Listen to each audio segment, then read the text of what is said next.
That's right, he retired. Steve is retired. Steve Ikeda is retiring in 6 months, but he has officially resigned as chair of our planning committee. Steve Feeney will be serving as acting for the next 20 minutes. Nominate We to make hope. permanent. And then we'll be looking for a replacement for Steve Feeney as vice chair. So we'll be Steve Ikeda. Unfortunately, he is out sick today. But I do plan on, we'll do something to thank him for his time and service here to CDTC. How many years? Way too many I think even when I started 23 years ago, he was serving on the planning committee. I think he's been chair for at least 10 years. So. I've known him professionally for almost 40 years. Yes. I hate to say that. He's been Since 1985. He's been a rock for us, certainly a rock for the airport, and he's big shoes to fill there. So. All right, well, we'll get going then. Welcome everybody to Wednesday, August 3rd. Summer's going fast. 2022 meeting of the District Transportation Committee, Planning Committee. I guess our first business is introductions. I guess we'll go around. Steve Feeney, Schenectady County. Bob Rice, New York DOT. What's your New York DOT? Tom Richardson, City Mechanical. Sean McGuire, Town of Colony. Ryan Riper, Town of Wilton. Mike Valentine, Saratoga County. Chris Wallen, City of Schenectady. Randy Milano, City of Albany. Patrick Jordan, Board of Albany. Susan Barden, City of Surgeon Springs. Andrew Preshik, City of Troy. Mark Castiglione, CDRPC. Bill Anslow, Albany County. Sandy Misowitz, CDTC. Melissa Chandler, CDTA. Tom Tober, Mayor of the Village of Colony. Peter Clement, Town of Runner. Rima Shmia, CDTC. Jacob Beeman, CDTC. Jesse McGrave, City of Cohoes. Tess Rasha, City of Cohoes. Marissa, New York DOT. Kelly Pritchard, DOT. Good morning, James Tracy, CDTC. Chris Bowers, CDTC. Steve Stryker, City of Troy. CDTC. And Carrie Ward, CDTC staff. Okay, thank you. Any visitors issues? Anybody sign up? Is there anybody out there? No one registered to speak. No Hi, visitors? this is Katora from the city of Rensselaer. I don't have an issue, but I have a request. I'm using paid time off today for my birthday, and I was just hoping that my agenda item could be moved before the tip amendments. Sure, yeah, we can do that. Katora. Yeah. Okay, thank you so much. Not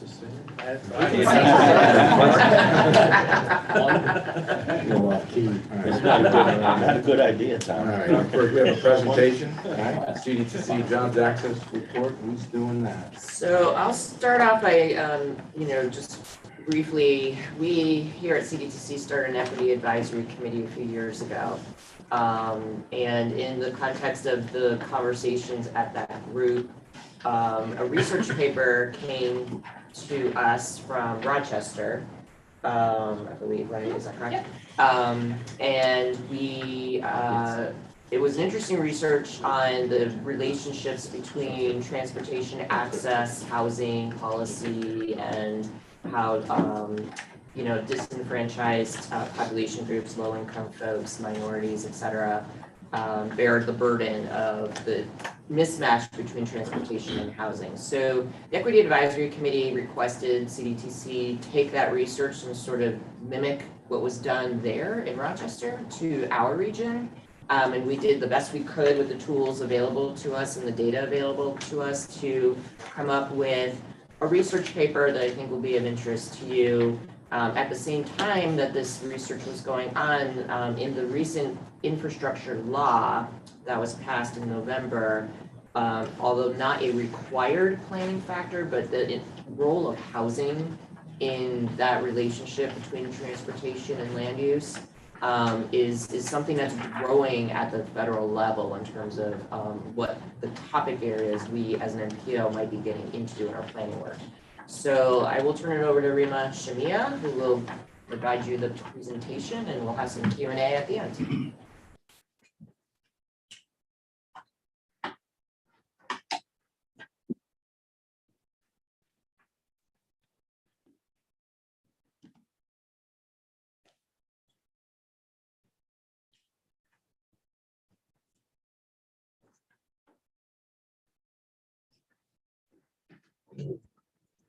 Okay, so, hello, everybody. I'm Rima Shimia. This is the presentation of the Job Access in New York's Capital Region Report. Thank you for having me today. As Sandy said, a little bit about why this study was created. It was developed in consultation with CDT's Equity Advisory Committee.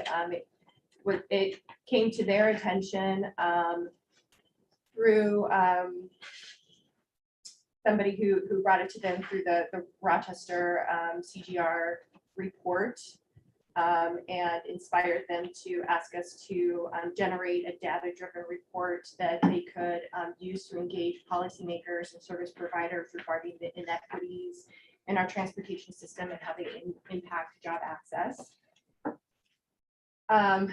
So just a little bit about what equity is and versus equality. You guys have probably heard this buzzword a lot.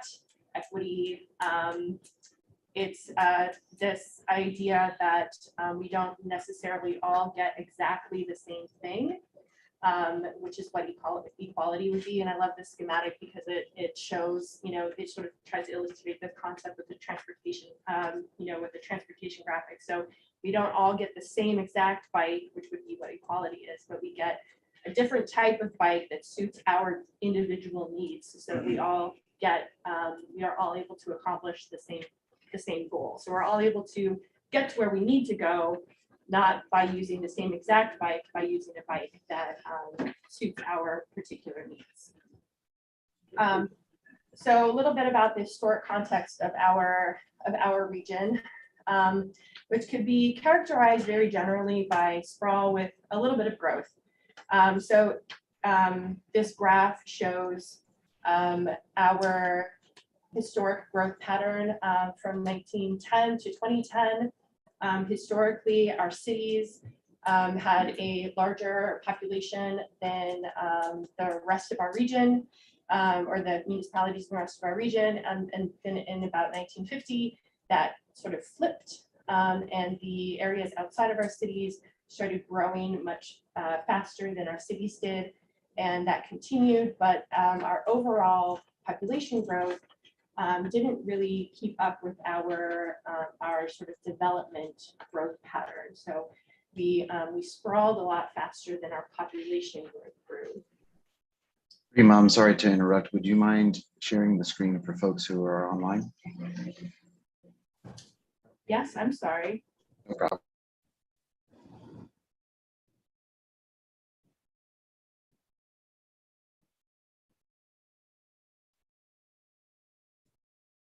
My apologies.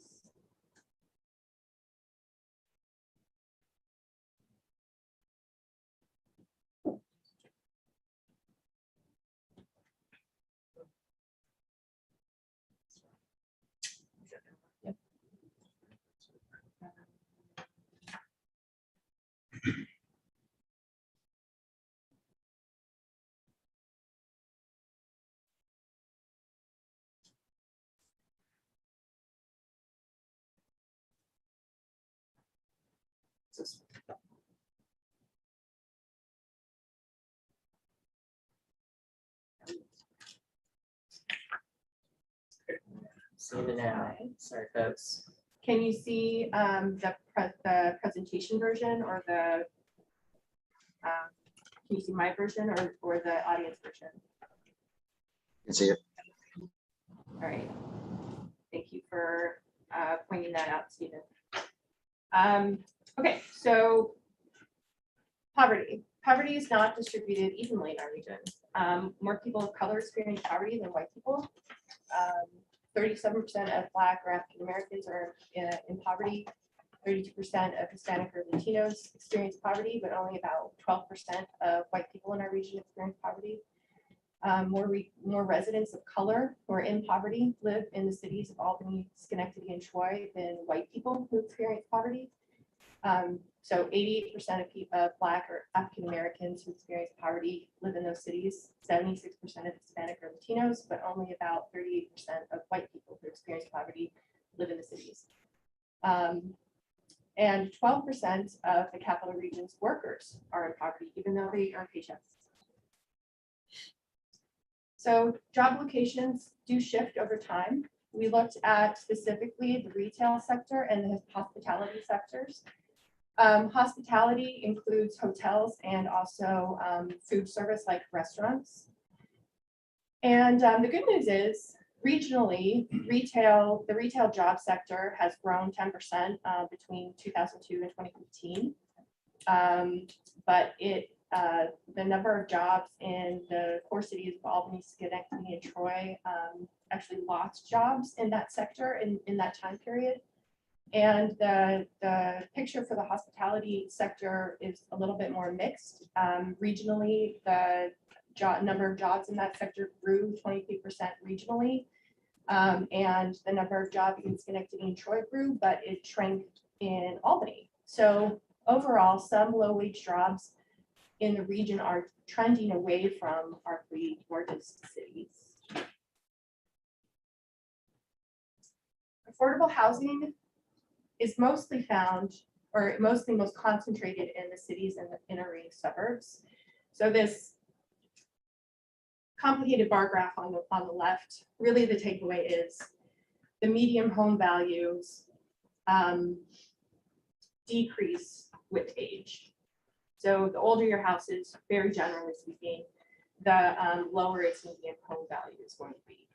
And when you pair that with the map that we saw a couple of slides ago, this map on the right, you see that the concentrations of those red splotches there, it's kind of hard to tell, but there's three sort of main splotches: Schenectady, Albany, and Troy. Those are the housing residential properties that were built prior to 1951. You could see they're really concentrated in those three cities. So, really the takeaway point there is, you have median home values are lower in older homes, and those older homes are most concentrated in our three core cities. And then you're also looking at the share of rental occupied housing in our region is highest in our three core cities, and sort of radiates out from there in our inner ring suburbs. And you can look at these two factors as sort of proxies for affordable housing, and you kind of can get an idea of where our affordable housing is, and where and that's where our a lot of our lower income folks are living. So bus riders are more likely to be people of color and in poverty.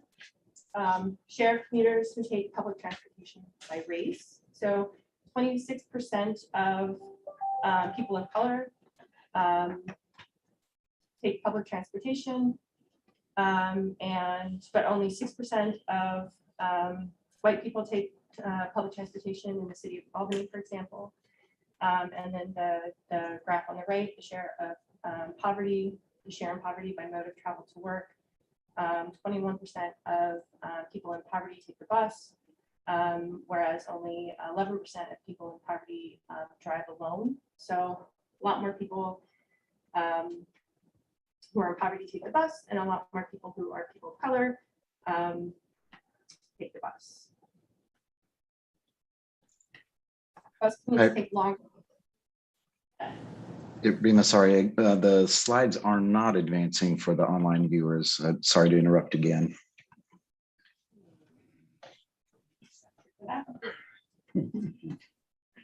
What's going on today? So, I think you're sharing the program window, not the presentation window. Program window, not the presentation. PowerPoint opens up a separate presentation window.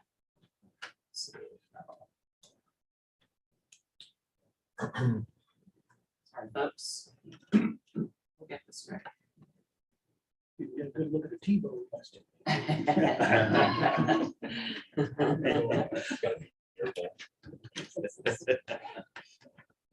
What are you seeing now, Stephen? I'm seeing presentation mode, but I'm actually seeing the presenter's side of that. One more time.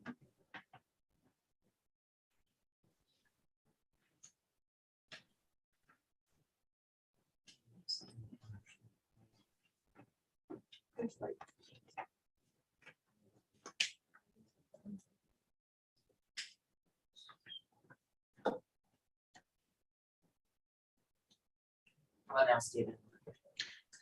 It's still on the presenter side, but it will at least advance. However y'all feel about that. Okay.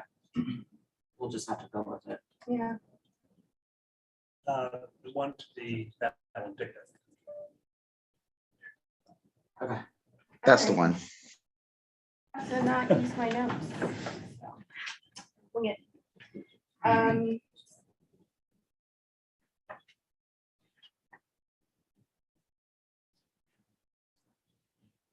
Bus commutes take longer than car commutes. You know, we sort of all sort of intuitively know this, but sometimes it's good to quantify things. The bar graph shows the share of public transit commuters with a commute of an hour or more. So for example, in the city of Schenectady, 23% of bus commuters have a commute of an hour or more. And the statistics on the right, so I just have just Rensselaer County as an example. So drive alone commuters in Rensselaer County have an average of a 24-minute drive to work, whereas others have a 49-minute bus ride to work, which is over twice as long.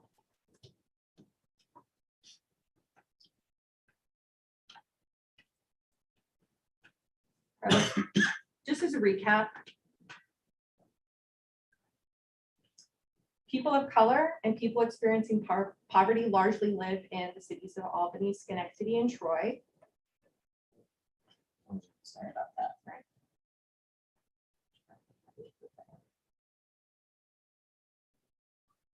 Struggles today, guys. Sorry.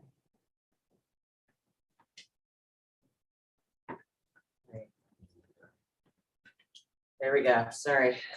Oh, what do you see now, Steve? Just go with it. Okay. Hopefully it'll advance.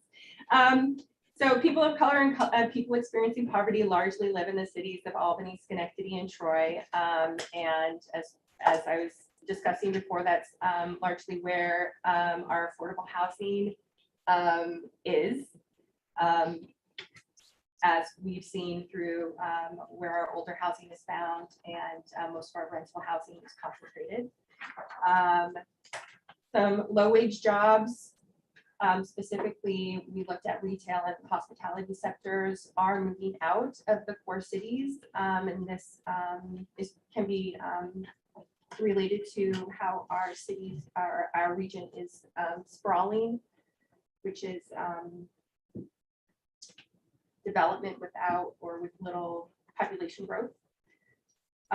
We have a larger share of bus commuters who are people of color compared to drive-alone commuters.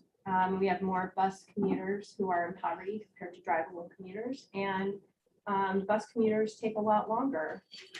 Bus commutes take a lot longer. Employers and job centers depend on imported workers who commute from other areas. So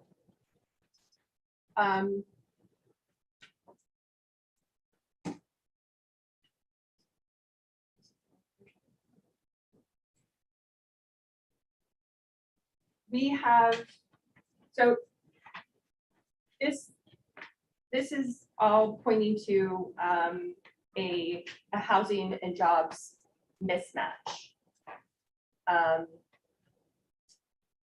When you have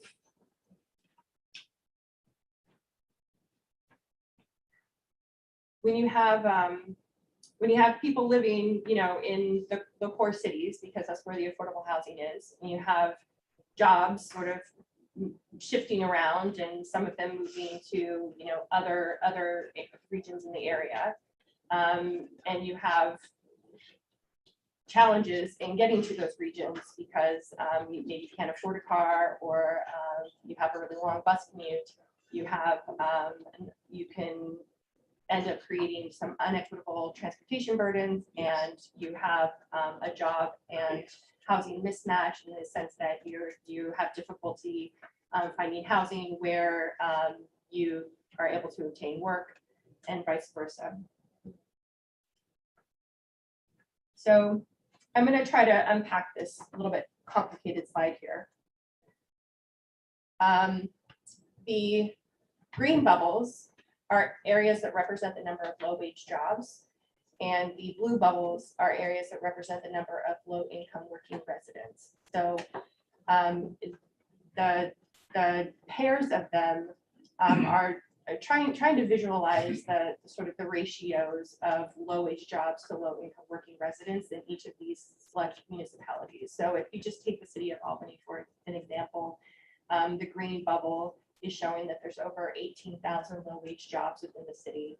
And the blue bubble is showing that there's over 10,000 low-income working residents in the city.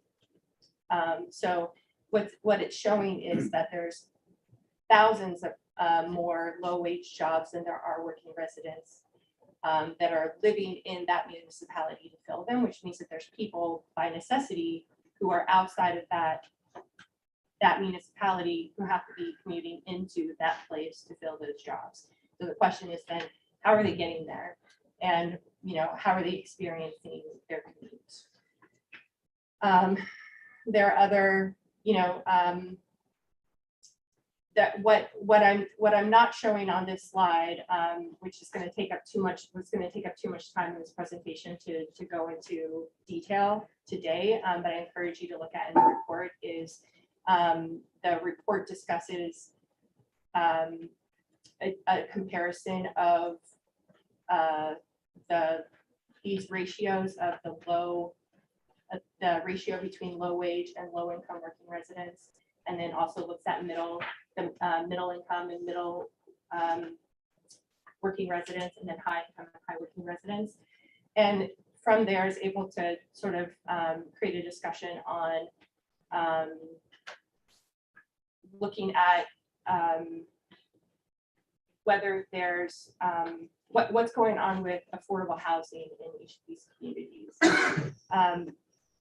The question of, so if you take the city of Albany, for example, there aren't as many working residents in low-income working residents in the city as there are low-wage jobs. But is there an actual, or like what sort of, what are the limiting factors that are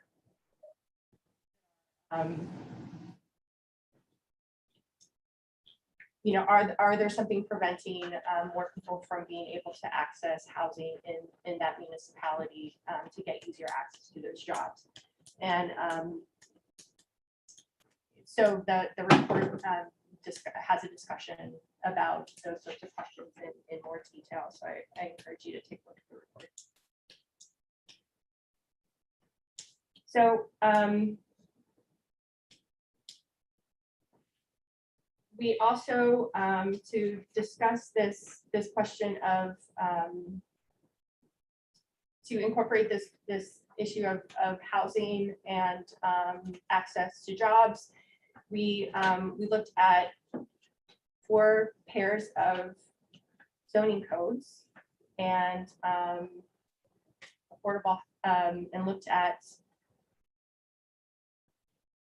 where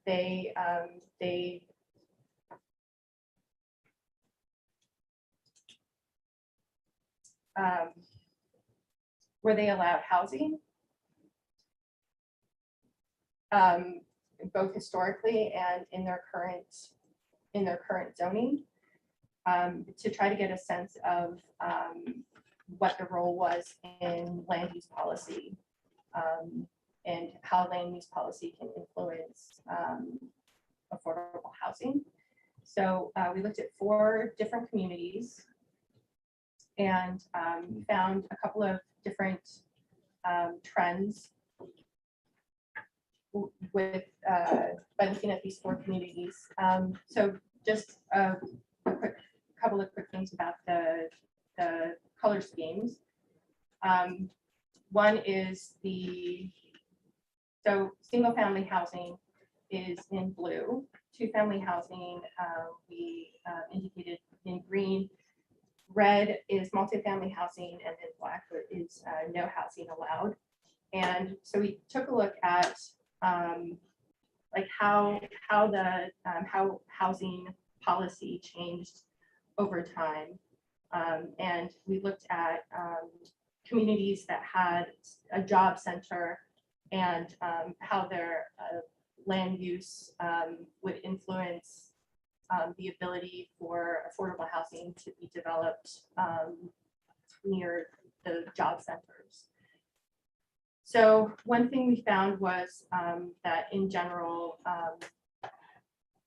housing, like the land area that was available for housing shrank over time, which basically means that the area that was designated as in like the black, like basically grew.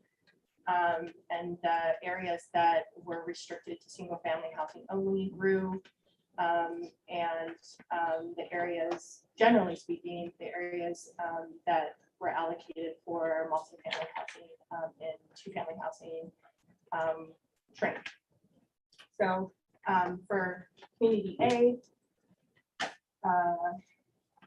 in 2020, the zoning prohibited new multifamily housing by right in most of the community, and pretty much just designated the zones for multifamily housing where existing multifamily housing was currently, which currently is leading developers who want to create new multifamily housing to apply for change of zoning, which, you know, creates you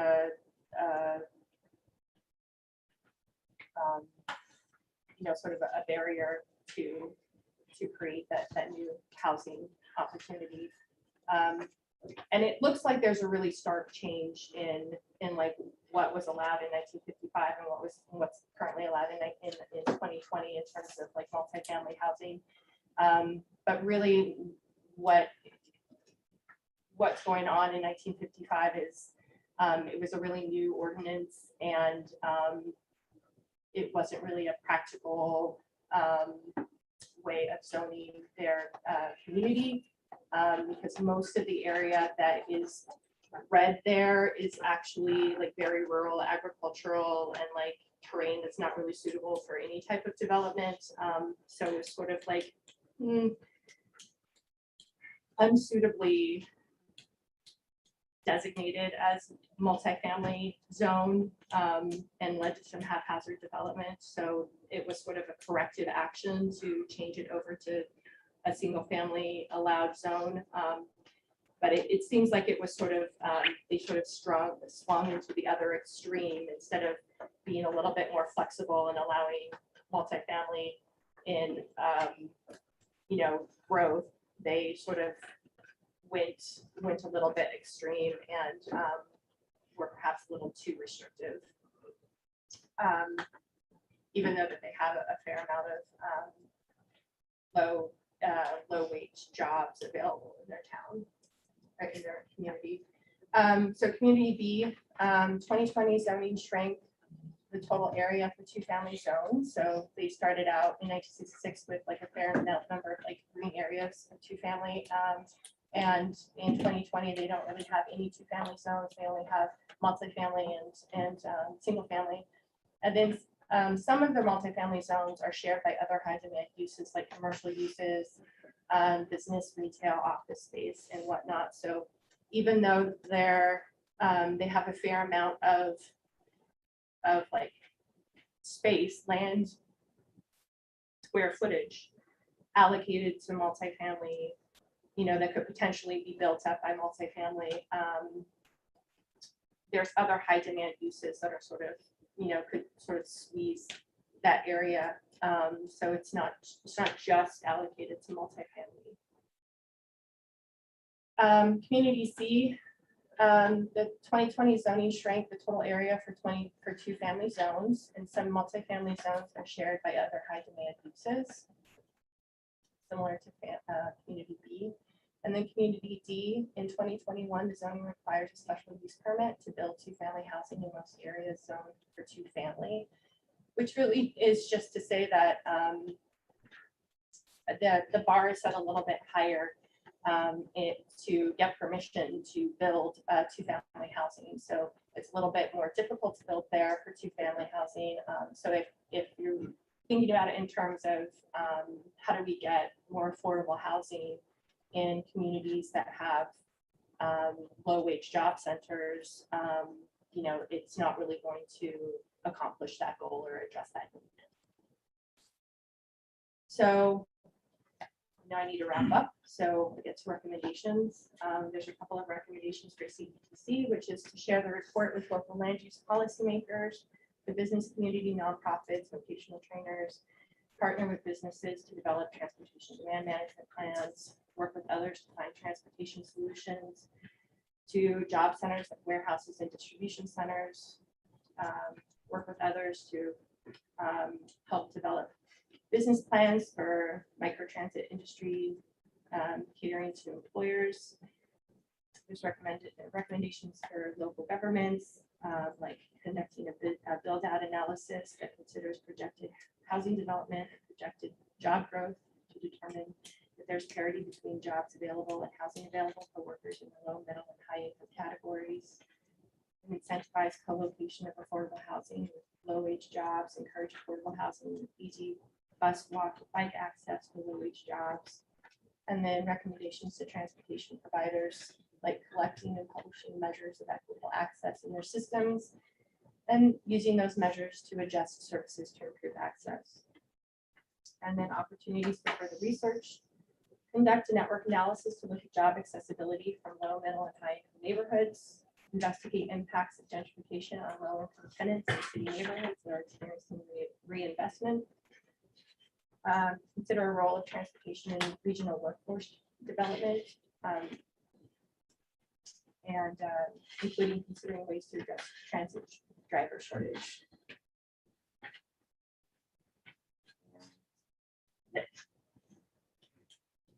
Rima, thank you. Any questions for Rima or comments on? The study that you work right with the RPC and CDTA, for those two, I mean, because there's a lot of kind of touching on a lot of other data sources, so to speak. Yes, well, I was in contact with some data people at each of those organizations. Yes. It's all pre-pandemic data. It's That- pre-pandemic data. Yeah. So it'll be interesting to see what. Even, it wasn't even 2020 census data, right? It was- Right. Yeah. Great. And I guess not to say it's the what if the old adage, the rich get richer, is that with low income jobs, even pre-pandemic, I mean, not post-pandemic, low income jobs cannot be usually done remotely. Whereas now you're saying is, you know, people who were driving, who could afford a car, who do live in the suburbs, a lot of them now are home. And they don't have to even use their car if they don't want to. I know some people who have actually got rid of vehicles because of no need for them anymore, and they have one instead of two. But with low income jobs, there's usually you have to report to the job. The job requires some kind of labor. So they have that. And then I was thinking about, you know, with Saratoga and the track, does the CDTA, do they adjust? I mean, that's such a seasonal but a boom kind of a thing. Do they actually adjust routes based on trying to get people to there, or do you have to adjust to it? Is that how does that work? Do you have an idea? Melissa's the grants manager. She's not the expert on Yeah. the Yeah, I know. I'll text them. I'm just trying to think what you say. It's a Yeah. very unique situation where we have this economic generator for 8 weeks that's so large that would benefit low income people, but is it easy to get there using public transportation? I'm not sure. A lot of times now, Dr. mean, Gary, I can employers say- are actually providing buses. for I their have employees. taken the bus from Saratoga Springs to Schenectady. It happened to be at a shift change time from the track. And it was packed, standing room only, the whole way down to Schenectady. so, you know, this research will feed into, as we get into updating our regional transportation plan or our metropolitan transportation plan, because there's a lot of areas, CDTA, you'll see on our agenda, we're gonna be talking about restructuring the routes again. at CDTA. And so this sort of data can help feed into that conversation as the region changes. Even when we have access to the 2020 census data, as you guys know, it doesn't reflect what happened with the pandemic. And we have yet to see the full effect of that because we're still kind of navigating, state employees aren't fully back in the office. There's other structural changes that we haven't quite settled out yet. So, and with the recent computer chip legislation, there's a very good chance that we'll see another chip fab in this region. So if that were to happen, we need to think about, the impacts of that overall.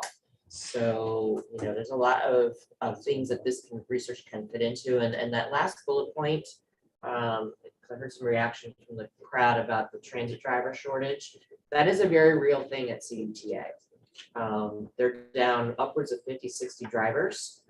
So when we're talking about and talking to the public even about, well, why can't we run a bus here? Why can't we run a bus there? It's more than just whether or not we have the funding to run a bus. It's do we have someone to drive the bus?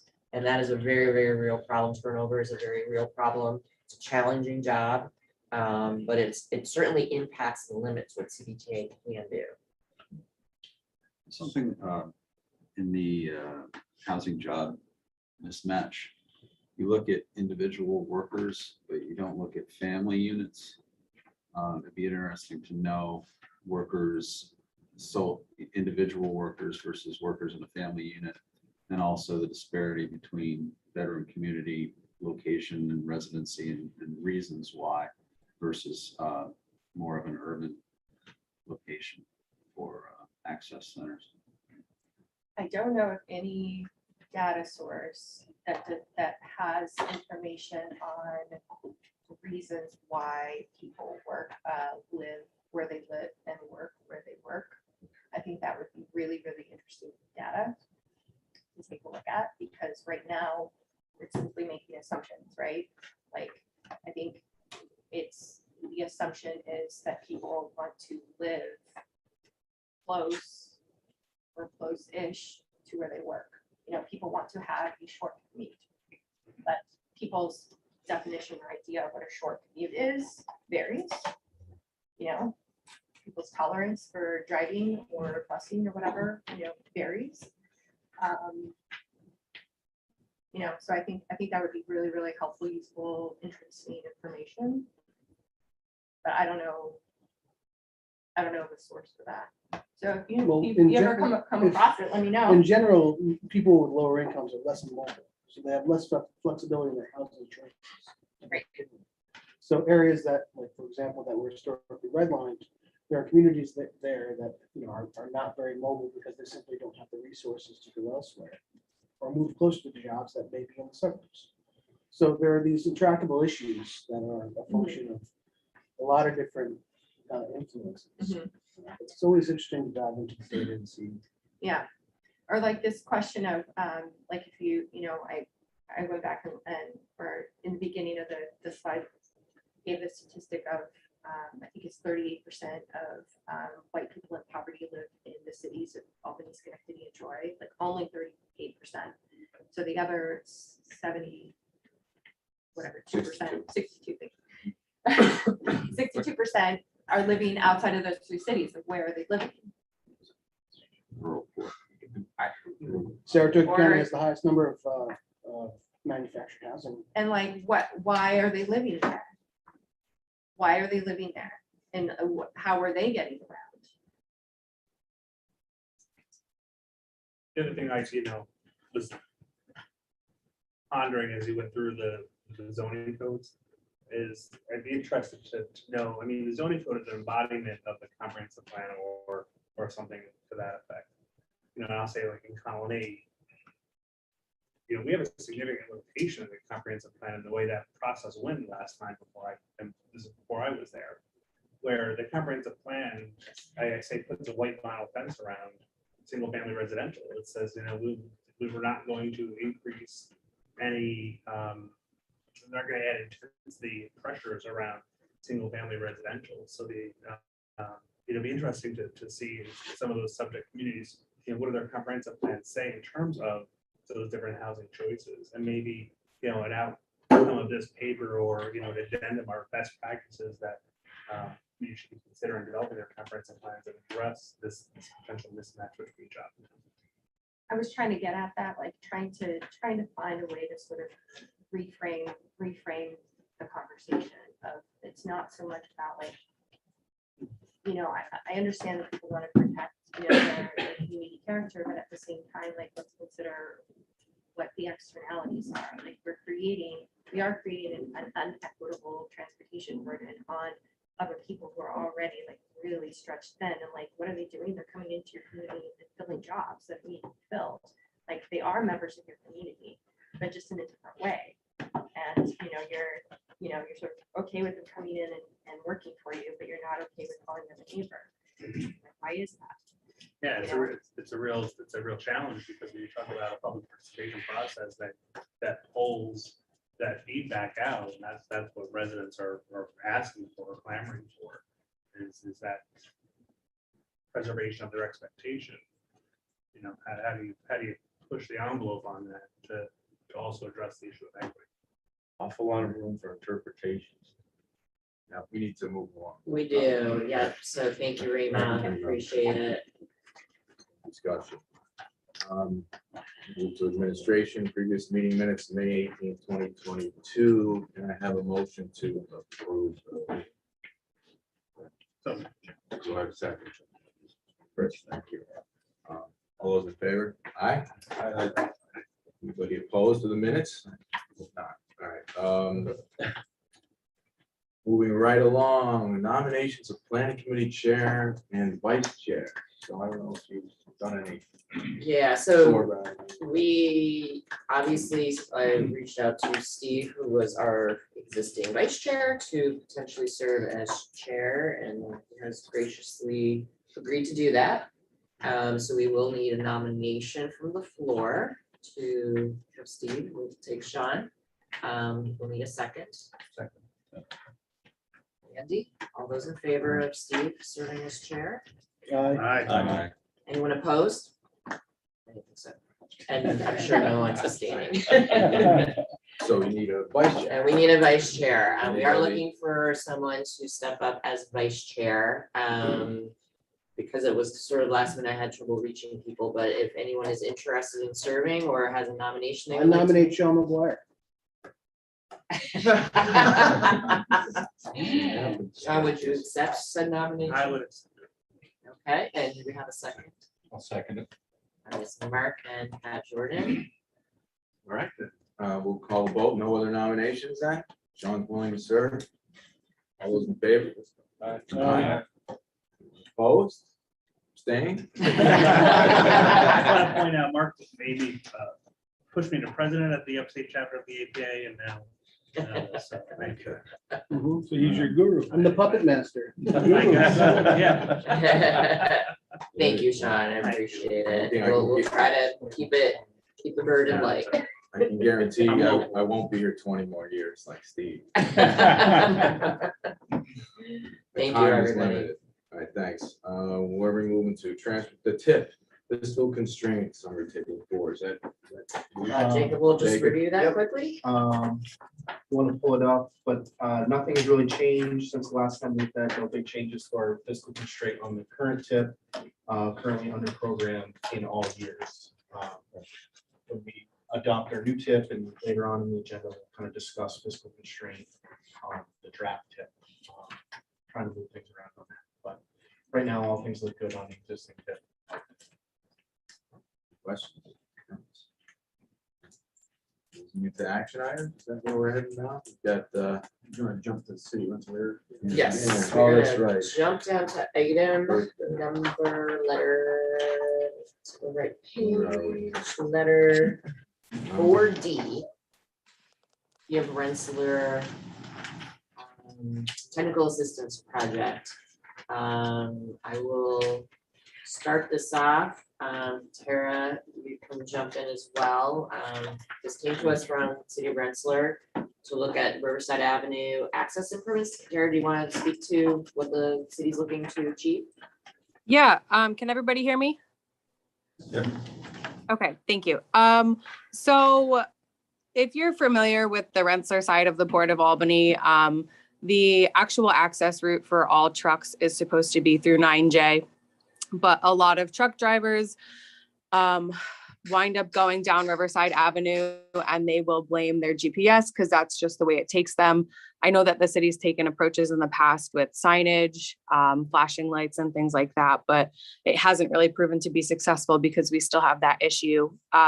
So a while ago, one of the companies in the port gave the city $65,000 to put a gate up, and the gate was never put up. We still have the money and it might not go as far these days, but what we're requesting technical assistance for is to just look at ideas for how we might be able to use that money productively for its intended purpose, and to also help engage the community and the local enforcement officials for how we might be able to benefit the community by mitigating truck traffic through this residential historic neighborhood. Thanks. So, we need a motion. We will approve this project. The total budget is $7,500, CDTC staff and CDRPC staff time. Get a motion. John, a second. Andrew, further discussion? All in favor?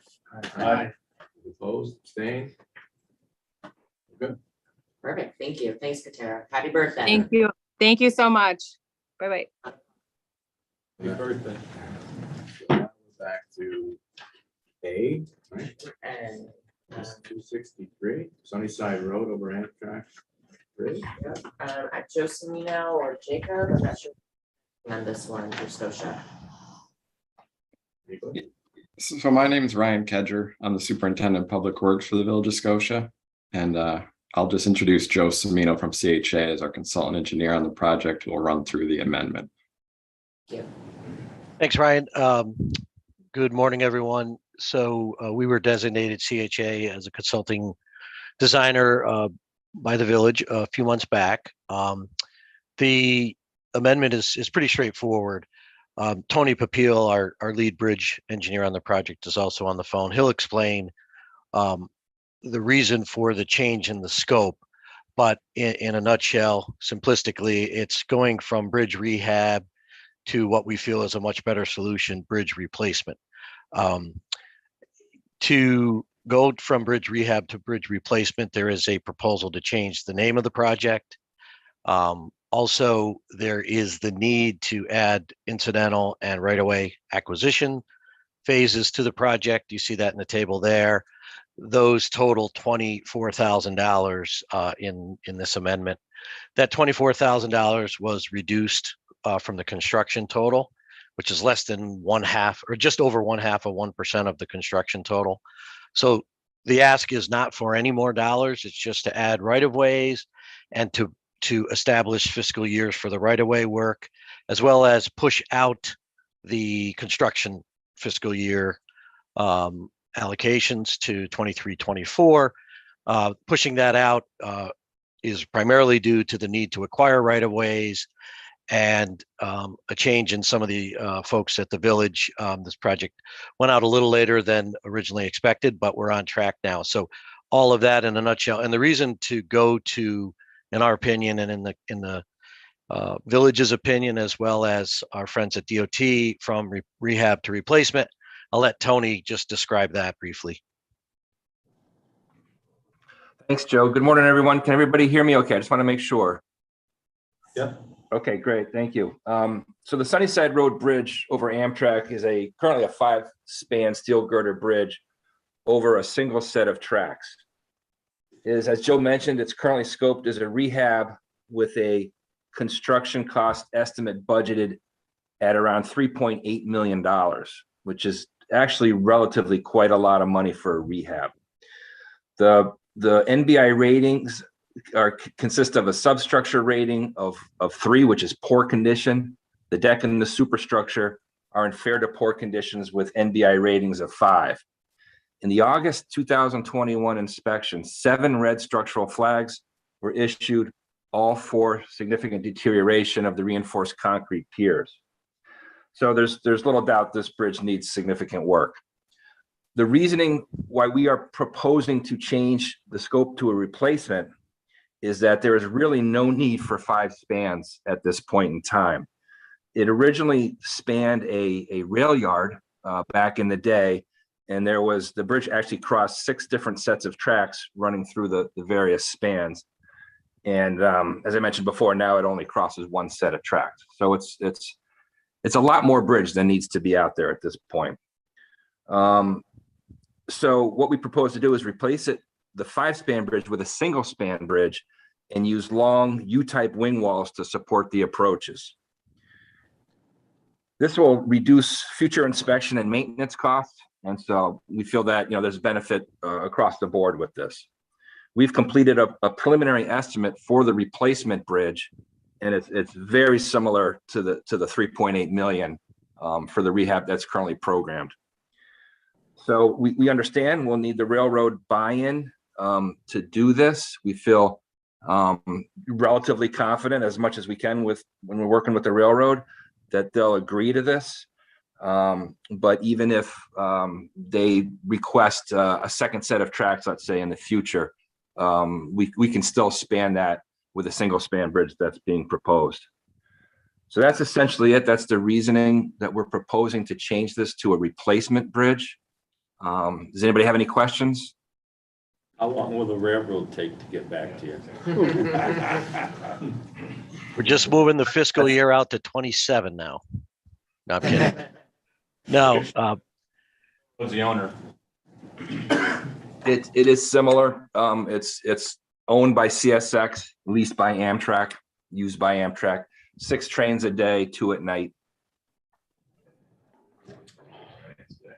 So, questions? It's more of a big hairball. So the city of Schenectady had at one point a interest in remaining this as a multi-span bridge. The DOT main office rail division under Jack Madden at the time came to the city with the proposal of reestablishing the Sandbank rail line. The reestablishment of the Sandbank rail line would remove the rail line that CP Rail currently uses in the city of Schenectady. It's a rail line that bisects part of the city. It has 3 at-grade crossings and 2 bridges. By relocating to the Sandbank as part of the DOT's proposal, all of those would be abandoned, and we would be able to use that as essentially a city highline bike trail, including the bridge over the Mohawk River. I have multiple times reached out to the DOT about this project because it is in the advantage of the city. I mean, to have this rail line gone, to have these at-grade crossings gone, and to have this designated as a bike area, something that would be really a boon to the city, given that it also runs directly adjacent to the Mohawk Harbor Development, Union College, and the river. So I guess before we would be approving this, I would like something from the DOT stating that they are abandoning the idea to go for the Sandbank Trail, so that I can put a bow on this and say that the DOT is no longer pursuing that project, because if we approve this, it gets rid of the span that the Sandbank Trail will go on. How much span did the sand, is that 3 lines or what did they need? The Sandbank was 1. No, it's 1. It would be a relocation. I mean, it's not a simple project. That's why the DOT kind of dragged their feet. It would involve a crossing over Route 50 and a new line, but I'm not the one who put together a 30-page report and met with the mayor and Ray Gillen of Metroplex and the county and did all that legwork. It is a fantastic plan. With all this money out there, I can't say that there's not money to do it. I just don't know if there's ambition to do it, because it involves a lot of the railroads. And I'm a huge supporter of the Sunnyside project, but I was a huge supporter of it when it was a rehab and that span was going to be preserved. So I don't know if we could table it, but I don't know if I could vote yes to change it without knowing that the DOT, I have nothing from you, Bob. I don't even know if you're aware of the project. Yeah. Abandoned would be a strong term, but there is certainly not being pursued. But what I'm getting at is by doing this, it is abandoned. It's gone. because this would now remain that we would have to take the bridge, we'd have to do a whole new bridge, reestablish. I mean, maybe if the project costs are so large that it would just be a drop in the bucket, but I would just want something from maybe the rail division to acknowledge, instead of it being at this level, that the project that they would be approving of. Hey, Chris, Joe Semino, do you know on that plan how many new lines they were proposing? Is that something that they got into that detail?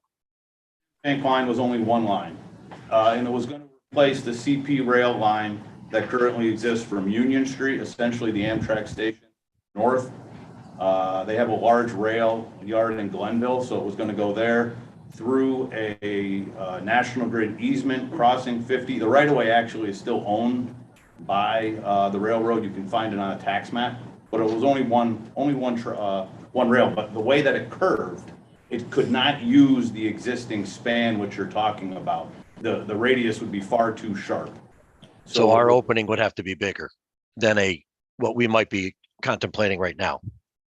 What I'm getting at is it might be 2 spans, not 5. You know, I get what you're saying. I just want to make sure that, I mean, it was a really significant change for the city of Schenectady to get that rail line out of the middle of the city. So I just don't want, I get what you're doing. I mean, I would be in the same Scotia. I really would like something from someone other than me that says that we're not going to pursue it and that this isn't going to kill it, because I don't want to approve something that's going to kill a project that helps the city. Tony, you were saying, Tony, that if we say replacement, even if the span has to be 2 or 3 spans, we'd still propose replacement. And this proposal is to go to replacement and acquire right of way. Now the replacement might look different than we might contemplate today, but by voting yes for this, I don't think we're saying we will go to 1 span. We're just saying we would replace it and maybe reduce the spans. And maybe after we work out that DOT issue on that plan, Chris, the idea of what the span would be would just fall out. But that, I don't know that this would preclude us making the span wider for that particular project. Joe, you're right. Replacement is the key there. DOT, as most of you know, has a flow chart for the replacement versus rehab evaluation. And as far as cost goes, it's in the neighborhood of 85%. So if your rehab cost is 85% or more of your replacement cost, it steers you towards replacement anyways. This one, like I said, we were close to 100%. So the amount of rehab work that would be required relative to the remaining service life, we would still propose replacement, even if it's an exact same configuration as the existing bridge. So was the design report address? Well, yeah, you know, from DOT's perspective, I agree with Joe.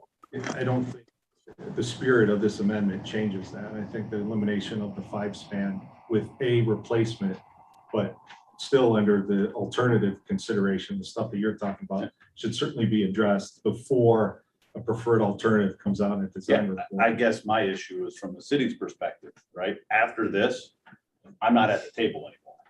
You know, you're not going to come to the city of Schenectady with a design report. You're not going to come to the city of Schenectady for any approval. I'm not involved in the table of projects after they get beyond this table. So I don't know what the city is. caveat I mean, under the environmental process, under SECR, under NEPA, I mean, it'd be an interested agency as a matter of course with that. I don't think whether the replacement was the span of the existing 5 lengths. I mean, what they're saying about the cost as a percentage of the whole, we would want to see a replacement that if the cost is going to be the same, you might as well replace it. I understand. I guess if what the number of spans is. If the comments are in the meeting minutes and everybody understands where we are, I don't see how you'd be an interested agency because you have no.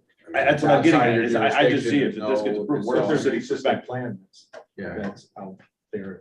I guess if that's fine from this. Yeah, I mean, if we're going to explore that alternative under the design approval, then is that satisfactory to you? Sure. You know, that's fine. And we can memorialize that in a letter of some sort as well.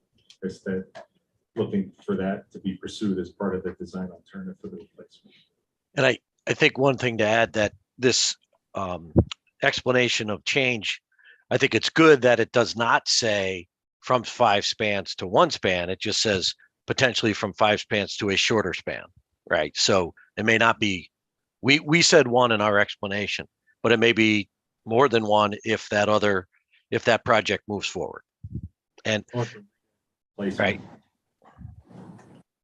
Yeah, and I mean, not to dwell on the subject of the sandbank, but with all the money coming out for infrastructure, 65 programs, and most of them being larger programs, I'd love to see it be picked back up.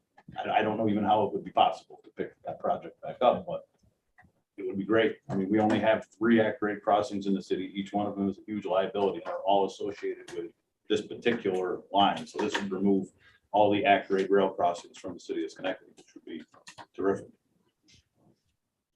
Great.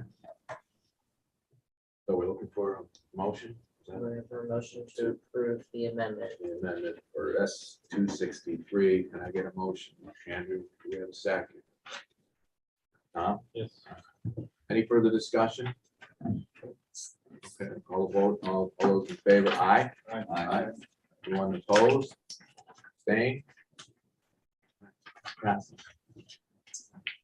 Moving on to number 2. We are 22 bridge replacement. Is this you guys found? Yeah. Right. Yeah, this is Route 2 over Route 22 out in Petersburg, the bridge replacement project. We're very close to PS&E, and we have a final estimate that is coming in a bit high with all the escalation of materials. Lead times and everything's inflating our estimates. So we are looking at about 2.1 million to this project to get it to construction. Areas of a slight scope change. There's a couple culverts immediately adjacent that need to be replaced with the footprint of the project. Just adding those to the description. They're not a huge cost in this increase. It's driven by the steel and bid prices we're seeing.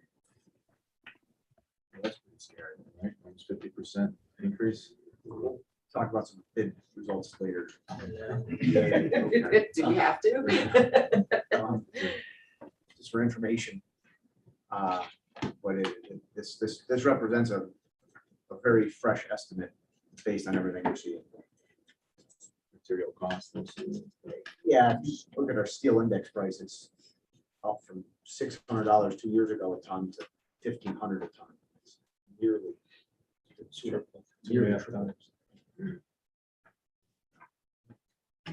the root of the. 2.1 million. Any other questions on that? Condition of the bridge. Yeah. What's the condition of the bridge currently? It's due. It's an old stone arch with a low clearance on the shoulders. I think they finally posted different clearances, right? Based on where you're driving, like it's 11 foot here, and, you know. Needs to be done. Needs to be done. Structurally. Oh, yeah, no, structurally it's due as well. It's been a high priority on our structures team for a while. Can we get a motion to New York Route 2 over New York Route 22 bridge replacement, cost increase of 2.16 million. Moved by Chris, second. Any further discussion, questions? All those in favor? Aye. Aye. Anyone opposed? Staying? Passes. 3 is CDTA, correct? Washington Western Corridor BRT. We can take items 3 and 4 together as opposed to CTA, and I'll let Melissa describe it. So both of these amendments are new projects being added to the TIP as a result of recent notification of competitive funding opportunities that were.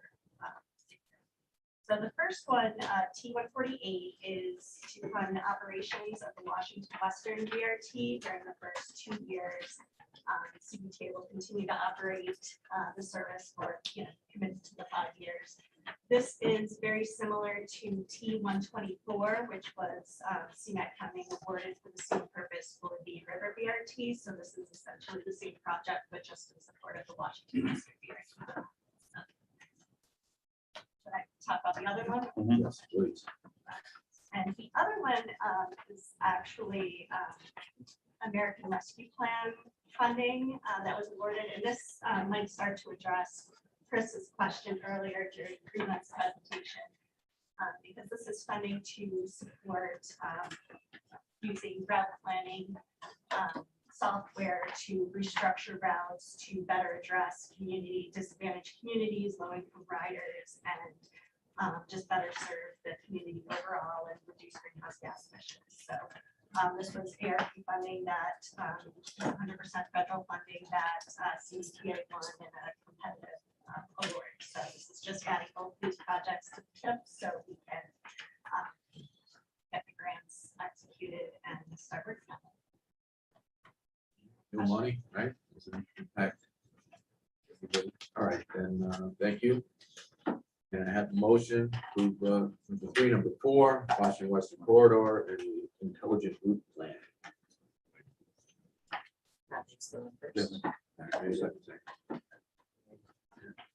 Any further discussion? Yeah, just a quick question. So like on the first one, BRT line, if grant funding isn't there, does it stop running? No.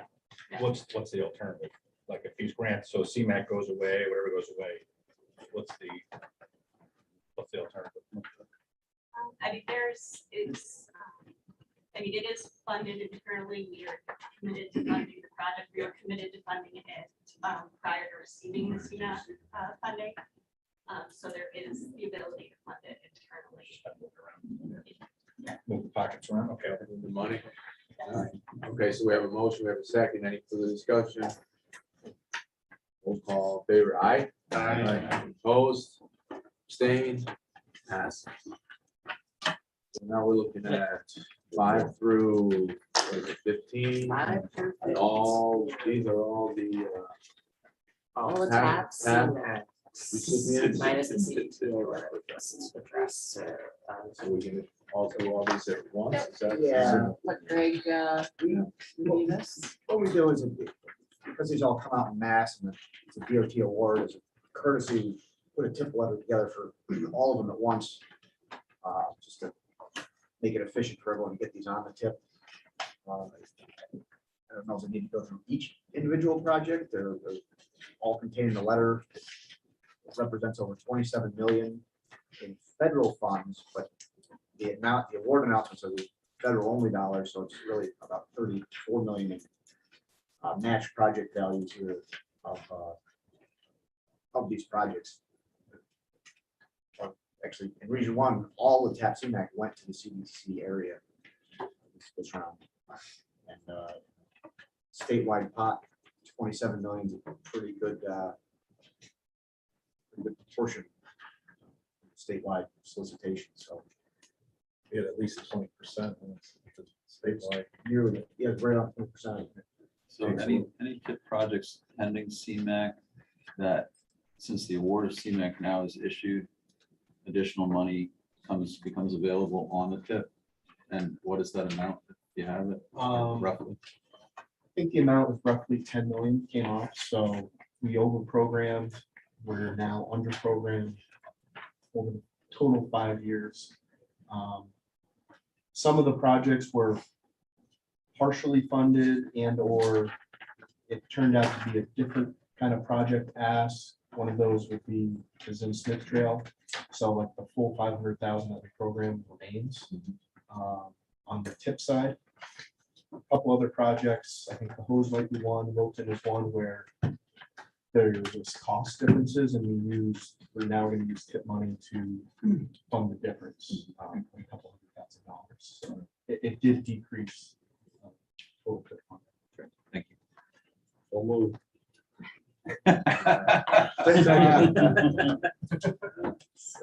So we have a motion. Mike, All right, second, Tom. Any further discussion? All in favor? Aye. Opposed? Abstained? Should I save you that discussion about that $9 million? Zim Smith. It's a smaller project that they funded, right? So we're all set. We're all set. Both already taken. Little Zim Smith.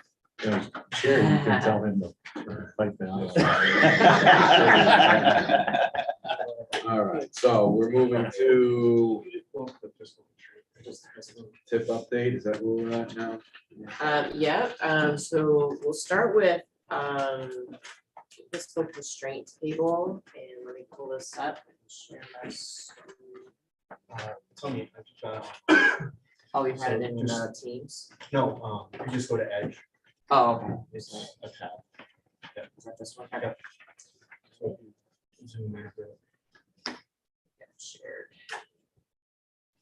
Right. Hopefully everybody's seeing this virtually.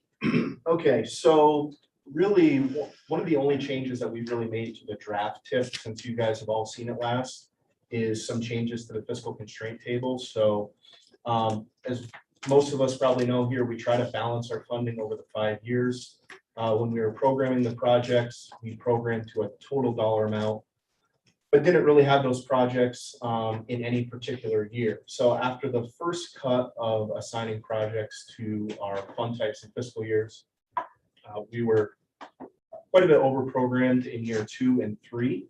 So as you see, there is 22 million over in year 2 and about 11.3 million over in year 3.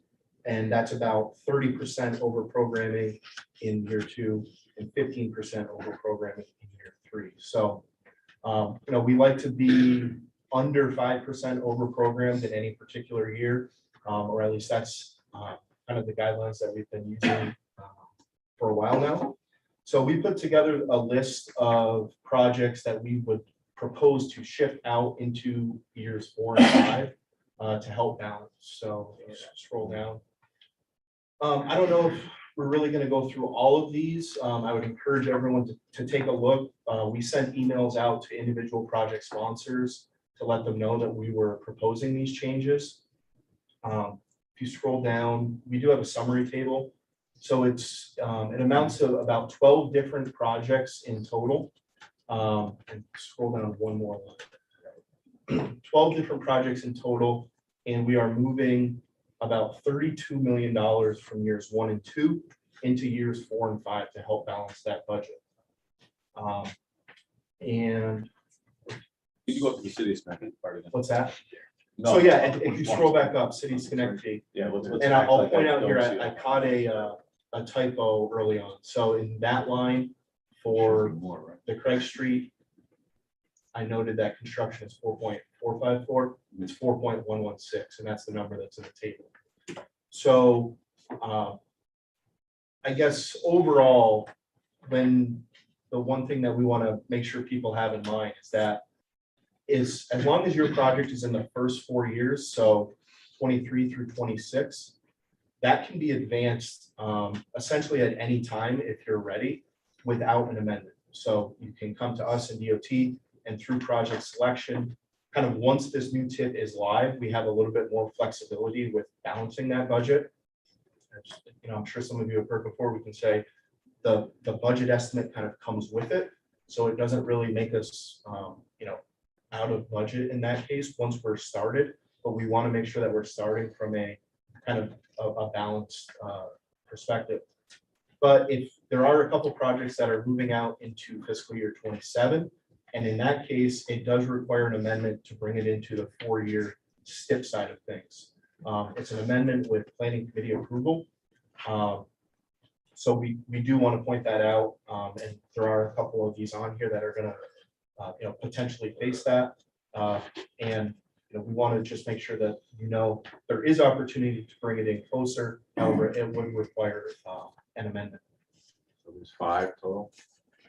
That would apply, that would move out, yes, into 27. Again, the issue, it requires an amendment and fiscal constraint during that fiscal year, which there's no guarantee of. You and I, and 2 construction projects alone, if we want to bring that in, it might not happen. And that's a concern. Yes. So just to reiterate one thing that, the process we use to identify this group of projects, we targeted the sponsors with multiple projects going.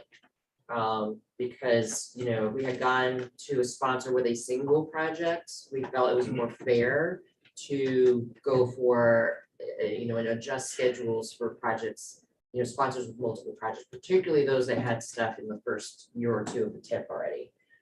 Because sequencing, staff availability, all of that. So I just wanted to make that point that this whole list of sponsors, all of them had multiple projects. Did you reach out to the sponsors? Yep. Yeah. So everybody is, have they agreed to? Well, that is kind of what we're asking for right now. Right. We would ask for kind of an approval of this so that we could go ahead and make these changes, but we wanted to make sure that kind of everyone was aware of what we were proposing. If you, well, I guess, if we scroll to the next page, this kind of shows the final. If we do make these changes, we are under programmed years 1 and 2, slightly over programmed in year 3, and slightly over programmed in year 4. Actually, this morning, we were just talking with DOT, and we have a couple more moves that would bring us. Right now, that year 4 is 8% over programmed. It would bring us under the 5%. So we can scroll back up and discuss more, but I just want to kind of show with these moves that's going to bring us within our tolerances overall. Where does the bridge that we just did under TAP CMAC, where would that fall? Craig Street. Where does that get plugged into years? I know it's, Since TAP CMAC doesn't count against the fiscal constraint that this body, no, I know that. it can fall any year you Anywhere want. you want. I mean, so a couple issues is that I get it, we're looking at fiscal constraint and money, and the city's 2 big projects help by pushing them back. But the 2 projects that, I don't know where the other 2, the smaller ones, the trail and the signal, they're up. Yeah, I mean, and I guess that's one thing that we could, if you have other projects that maybe you would rather I know that push they're back. dropping the bucket financially. Yeah, if they're not. But if I'm starting a TIP project and it's the Fair Avenue Trail and not Craig Street, they're gonna run me out.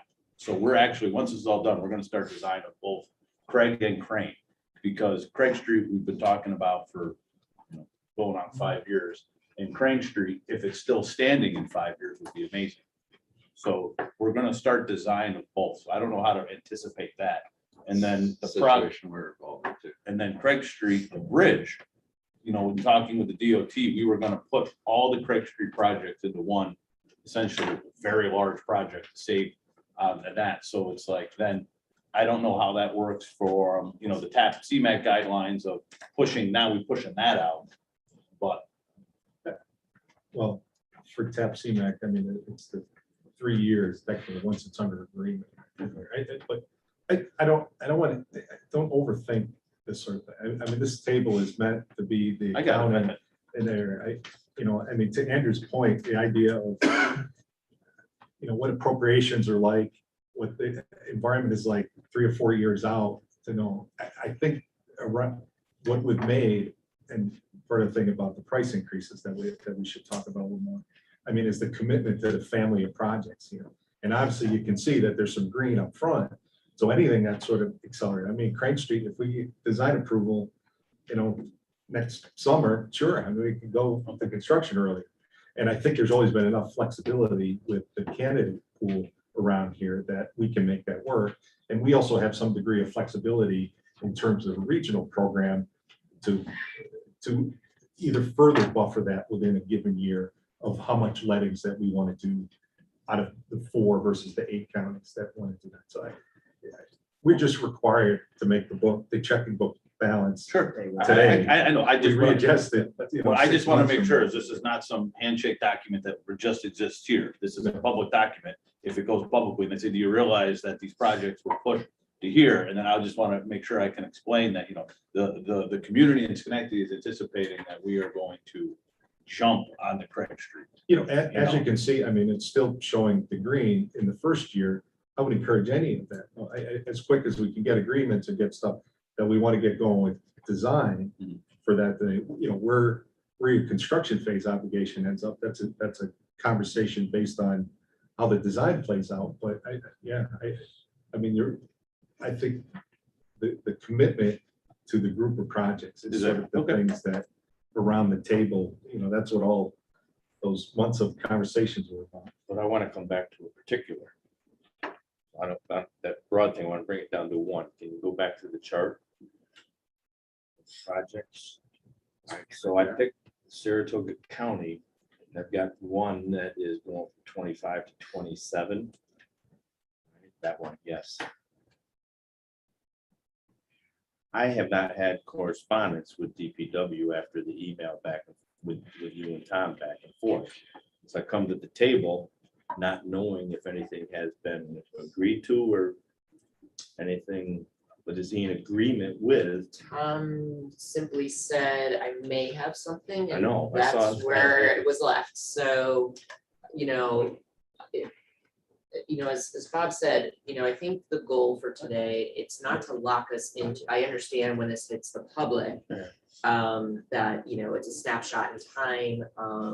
We all know from being here for a long time that schedules on other projects slip all the time. So there's lots of opportunity to move things around. But there was no objection. Let's put it that way. And I understand that, and I know the broad perspective you're looking at on this, all right? He started his conversation off, said, if I do this, I'm gone. I don't want to be taking action on something to say yes, that I don't know that he has agreed to, or says, yes, I can do this, So there's two options. We could, endorse this list as is, remembering that this is still draft and the policy board's going to ultimately approve the final TIP document in September. If there's any lingering edits that need to be made between this meeting and that meeting, we can certainly make those adjustments and the policy board can take up those changes at that time. That would be option A. That would probably be the cleanest and easiest way to deal with it. We're still in public review, so there will be edits to the document between this meeting and September anyway. So there is opportunity to change things. or the other option is just me abstaining in the vote. And I think that is also an option.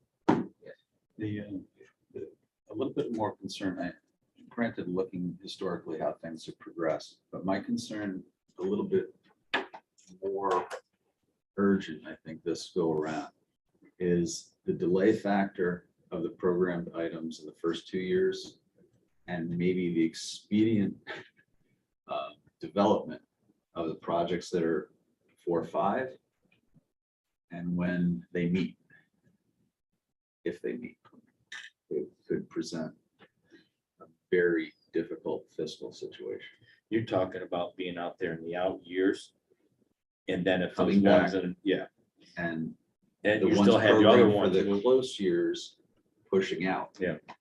So we wind up in year 4 or something. Year 3, We come could be into a the update, the potential- next update, yeah. and Anything that gets delayed definitely brings its money with it. So if any projects that slide from years 1 and 2 into 3, there's just gonna be a bigger surplus carrying the year 3's budget, so that. Does that make sense? It Right, so you're does. saying they all does. come with that. If to the it middle. as it carries though, costs might increase. And that's where the amendment request for additional funding comes in. That's where I'm seeing as a potential increase that doesn't exist currently. what's the implication of being in that very furthest year out there? Year 4, you can move around easily. Year 5 needs committee approval because it's a 4-year step, a 5-year tip. So bring it to the 4-year. Planning committee. Which, So with all Which these. is still an internal thing, right? I mean, it's not. I know it, but the people sitting around this table will be different in 4 years' time too. Well, I think the idea would be though, if there's if there's an urgency, that amendment would then happen in June of next year, or if there, in all likelihood, if there's urgency, you wouldn't be waiting until 2027. You see what I'm? Yeah, I understand that, but I'm also looking at a formulation of a budget that they'll start that budget process and, the year before that, September, October, November. All right, so the year be looking at that and But, I guess, again, I'm not sure this would relate to a municipal budget process. if that the project county is wanted to not say on the it's in tip at that 24 or point, though. But you're still gonna be seeking reimbursement. Has design moved out for any of these that are the construction right there, or has design stayed in the original? Design was pushed, but I believe all design is in the 4-year. Correct. Yes. There is no So design. any of the design can be obligated. Yeah, I would, I mean, with the bridge, I like to design it as soon as the ink is dry, because it could be a 2-year process dealing with the railroad. And I'd hate to wait, if the bridge is deemed by DOT to be stable and can be driven on, I mean, it's load rated now, then we don't have an issue. But if we have a design and then we have an issue, then I can move it up and do something. So how about actually, we do have the excess in year 1. We could pull design for both of these in question to year 1. I think we would still be in good shape. That way your design is there, construction can be moved in. I would like, That's good. So Can you're talking to all 3 of these? No, just with the 2 that we were saying is connecting in Saratoga County. Where the IP numbers? Well, What I about guess, Troy? Where's yeah, Troy? I was speaking of Troy. but- I was trying to go for Chris because he's next to me. For, So it'd be 175919. this is a PIN number, Carrie, 175919. We would have design to Yes. move into, which design is part of that 1.87, so I don't know off the top of my head exactly. Okay. Design would be in year 1, 2023. And it'd be preliminary design as well. So So the D and D and P. P but, phases. Okay. Troy's project 176255, P and D in year 1. And then 176236 in year 1, P and D in year 1. The construction dollars would stay in year 7. Okay. And right away? Is that right? Is that what that is? Right away. Year 5, not 7. Yeah, 27, sorry, 2027. So Troy, P and D phases move. We'll keep the incidental and right-of-way phases where they are for now. Yep. Saratoga County, and then for Carrie's benefit, the tip ID numbers are, let's see here, 17.5 is SA 342 for Kins Road, Plank Road intersection. That's pin number 175919. Sorry for all the administrative lingo. For Troy, 176255 is R353 River Ferry Street intersection. And the last one is Saratoga County. City of Schenectady. Where is that one? There it is. 176236 is S276. Oh wait, we're talking Crane or Craig? Crane, okay, the bridge. S277 Crane Street Bridge. Okay. thank you, that works. Andrew's happy. Rick's happy. It's more workable. All right, so we would need a motion. You want to send a motion With to those, approve the with fiscal those constraint? amendments? Yeah, I guess it would. technically be an Let's take amendment, a separate emotion on this fiscal constraint agreement, and we'll move to the rest of the discussion. Constraint. Yep. Which is. This is chart with those two changes. All right, so moved. Do I have a second? Yeah. Second, Sean. Valentine and Sean. Any further discussion? Roll call, favor? Aye. Opposed? Abstained? All right, great, thanks, everybody. Then to move back to the TIP document, the air quality conformity, and our self-certification documents, which are all in one TIP document. As Jacob mentioned, the fiscal constraint was sort of the main piece that we needed to complete for today's meeting. As I mentioned earlier, we're still in the midst of public review, so there's still edits potentially coming on the document. But the family of projects, we don't anticipate any significant changes between now and the policy board. So what we'll need for an action today is for you folks to approve, to recommend that the final tip document be approved by Cdtc's policy board, pending conclusion of the public participation process and any related edits. September 1st. September 1st is the policy board. I move that. Move it. Right. Do I have a second? Wait, Ron? Any further discussion?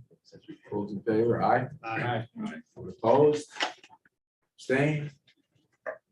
Great. Thank you. Next up, we have the item C. ADA transition. Yep. Carrie is going to review that for us. All right, so we're looking to continue the work. We're looking to continue the work that we've been doing currently with City of Albany, City of Saratoga Springs, and we already finished the town of Glenville's transition plan to inventory the condition of the pedestrian infrastructure that is in the public right of way and the Americans with Disabilities Act transition plan on bringing whatever's not compliant up to compliance. So we're looking to release a solicitation for a new consultant contract for that. So we have consultant to do it. And then the link that is on the attachment that is online has paper that is online at the bottom of the link that is actually live now. Is for a municipal application. So we're going to try and run those at the same time. With consultant systems and then for new municipalities to participate. We have increased the budget a little bit per year now, so we should still be able to do. City of Albany has the most miles of sidewalk and pedestrian infrastructure in the region, but like, for example, if Schenectady or Troy wanted to apply, we would have enough to fund that and at least one other quite small municipality in terms of the pedestrian infrastructure that is there. So this is solicitation to municipalities to. Correct. Yep.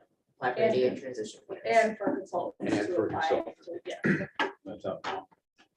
So the link for the municipal is up now, it's live now. The vote today, we're waiting on to release the consultant solicitation, so that is not live. Carrie, when you first started off the name of municipalities, did you say that they have been completed or in the process of being completed? Glenville's is done, it's up on their website. Saratoga Springs, we're in kind of a final review with the city on that one, and we're looking at doing public review in the summer, I believe.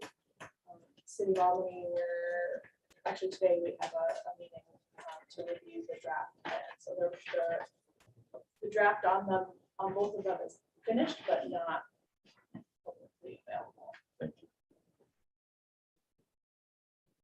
So we need a motion to approve the transition plan solicitation. Correct. Okay. Chris, second. Andrew, second. Second. For the discussion, questions, roll call in favor, aye? Abstain? Carries. That's one question not related to that APA. I'll go for implications again. Carrie and I, for a number of years, going back and forth, and we have reluctant municipalities within the county to the point where I've got some, I don't want the feds telling me what to do with my village streets and whatever. I see people chuckle, you either heard them or you say, okay, what a stupid village, I don't know. But what comes about with something like this if they Worst don't case adopt it? scenario Yeah. is they will get sued. So the worst case scenario, we have a municipality in the region that is currently working through a lawsuit, I believe. I think a worst case is that the Department of Justice investigates you. That is going to result without fail, as far as I have seen, in you being forced to sign a settlement agreement with the Department of Justice and bring everything into what you're signing is you're saying, I will bring everything into compliance within 3 years, and it doesn't matter how much it costs. So that's, And so if someone you have a locally said that. transition plan, it protects you. If they investigate you and you have a transition plan that includes the pedestrian infrastructure, then you won't have to bring it into compliance for 3 years. You can continue whatever, however many years out, could be 30 years. You said you were gonna take to bring everything into compliance. It's just the funniest, I mean, usually I wind up all the time when you see the emails, I send stuff out to everybody. I blanketed, cities all said they were working on that before, villages, whatever. Towns, you don't find an awful lot. But it's just like, just an objection or a negligence or whatever, but I just find it strange. Yeah, I mean, maybe we could, Carrie, talk about if there's some bullet list, like what you just described verbally, the that would be implications of good. not doing this. Maybe we can prepare something that can help just to communicate, this is what you're risking. Ultimately, it's your leadership's choice, but this is the risk. Just No, like that- having a perjury statement on an attestation sheet. Please note. But even that with saying, okay, there are available funds for you. If you don't, here's the prospect. Right. Thanks. Next, City of Rensselaer Technical Assistance Project. Took care of that one, so we're gonna That jump was a along birthday. to, happy birthday to Tara. UPWP year-end budget revision. Yes, this is a real simple revision. We always have to do this at the end of our, after we've closed our books for the prior fiscal year. We had 2 minor revisions to our UPWP, basically closing out our grants for the prior year. And most of them are related to just allowing for the carryover and dealing with overhead rate adjustments. So we just need your approval on these fiscal year closeout changes. Any questions, comments? I get a motion. Second, is that Andrew? Second. Ready, Andrew, okay? Any discussion, roll call? Aye. Aye. Opposed? Stay. Great. All right, we move to discussion items and we'll start out with Jacob.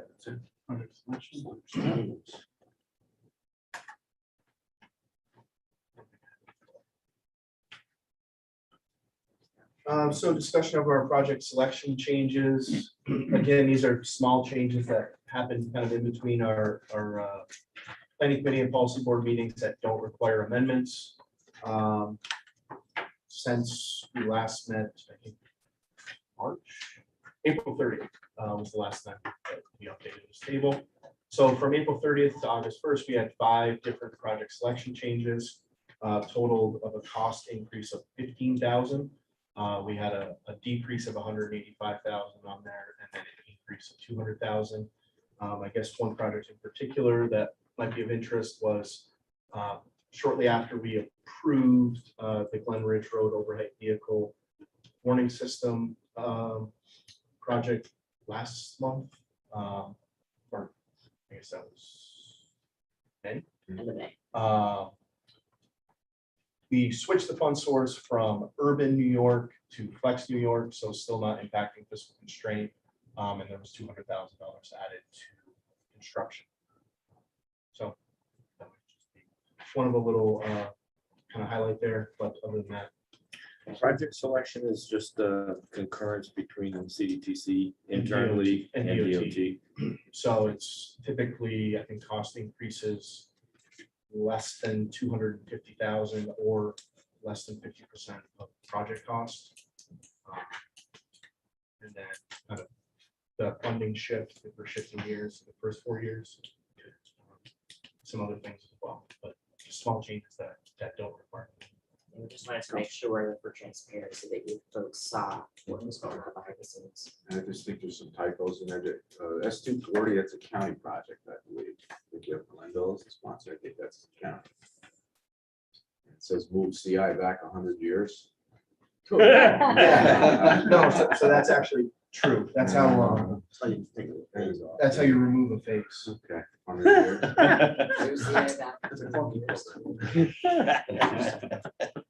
For this thing. So that's a county project? I think, right, isn't it? That's 240, it's Sunnyside, it's a county road, it's not Sunnyside. We don't own the bridge, that's a Scotia, the bridge, but I believe Sunnyside. I mean, I'm just going from memory here, so I could be You can wrong. double check that. Yeah, I mean, offline. I'll double check. I don't know where. I didn't know what said federal fiscal year 20.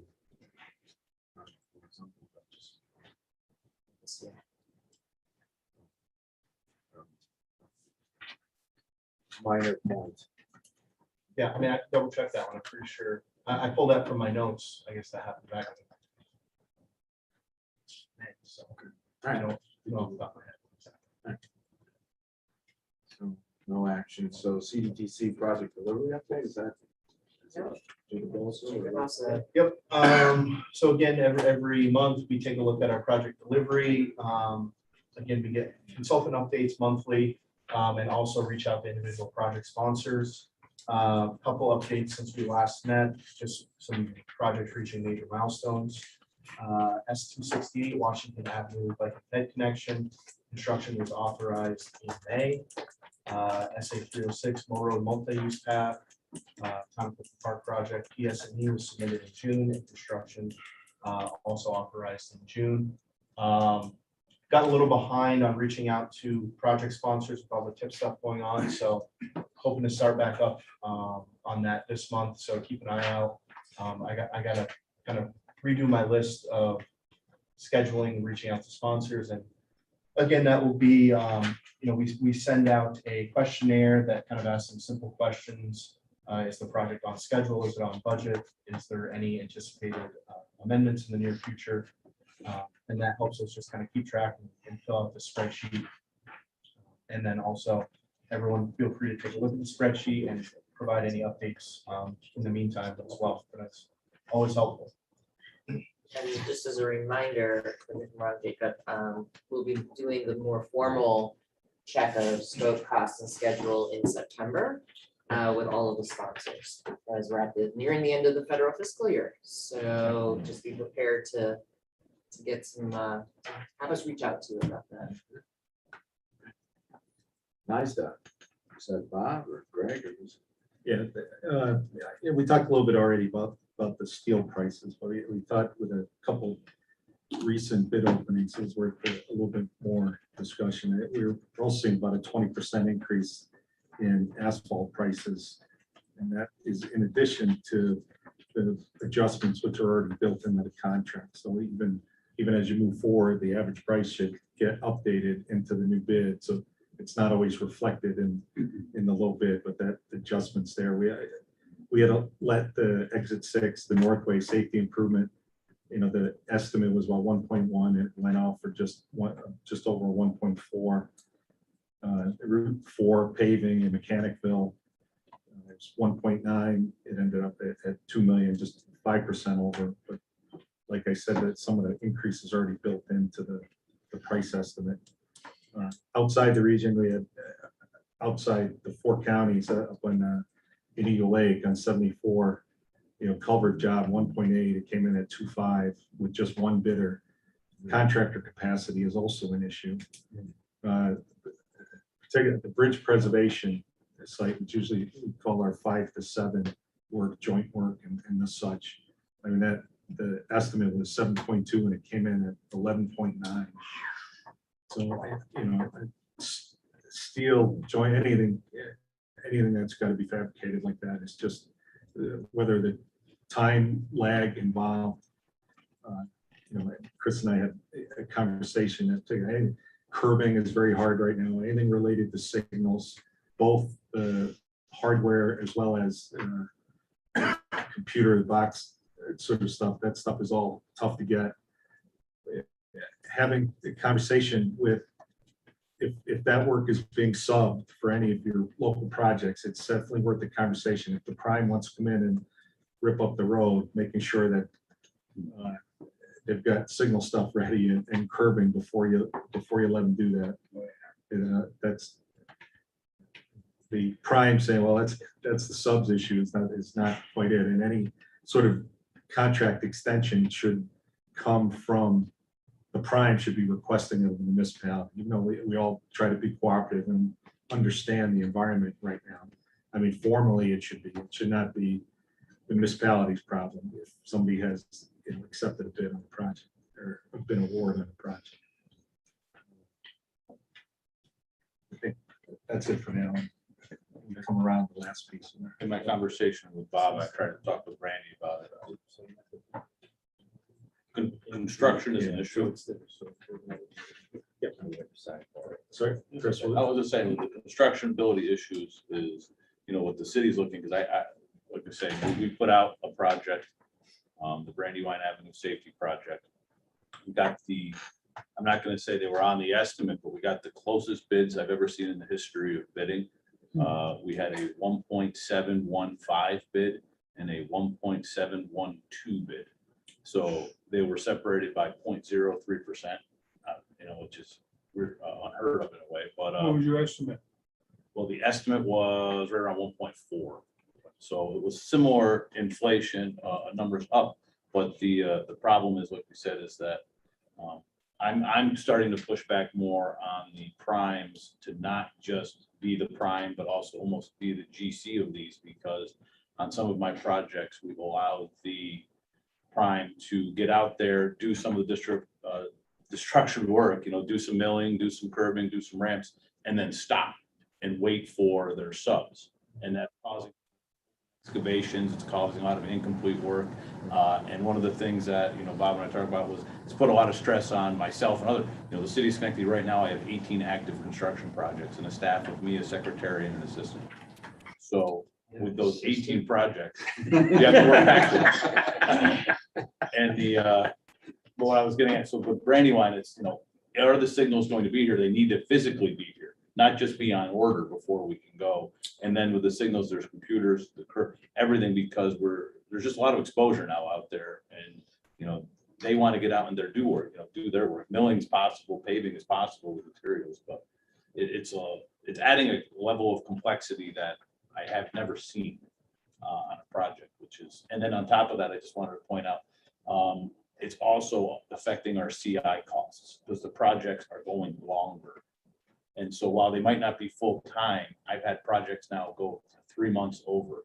And so the CI, just to get them out there, that's all going over our allotted, because it's not like what it was 5 years ago where they're getting out there and blitzing it in 3 months and the project's done and you're out of it. These projects are going 6-9 months now, which is, it's difficult. I don't know. I don't see the end yet, but it's difficult. And it's also got me contemplating putting bids out right now. But if you want, I was just talking to Randy, if we don't put the bids out, then we don't get in line for the signals and the curb.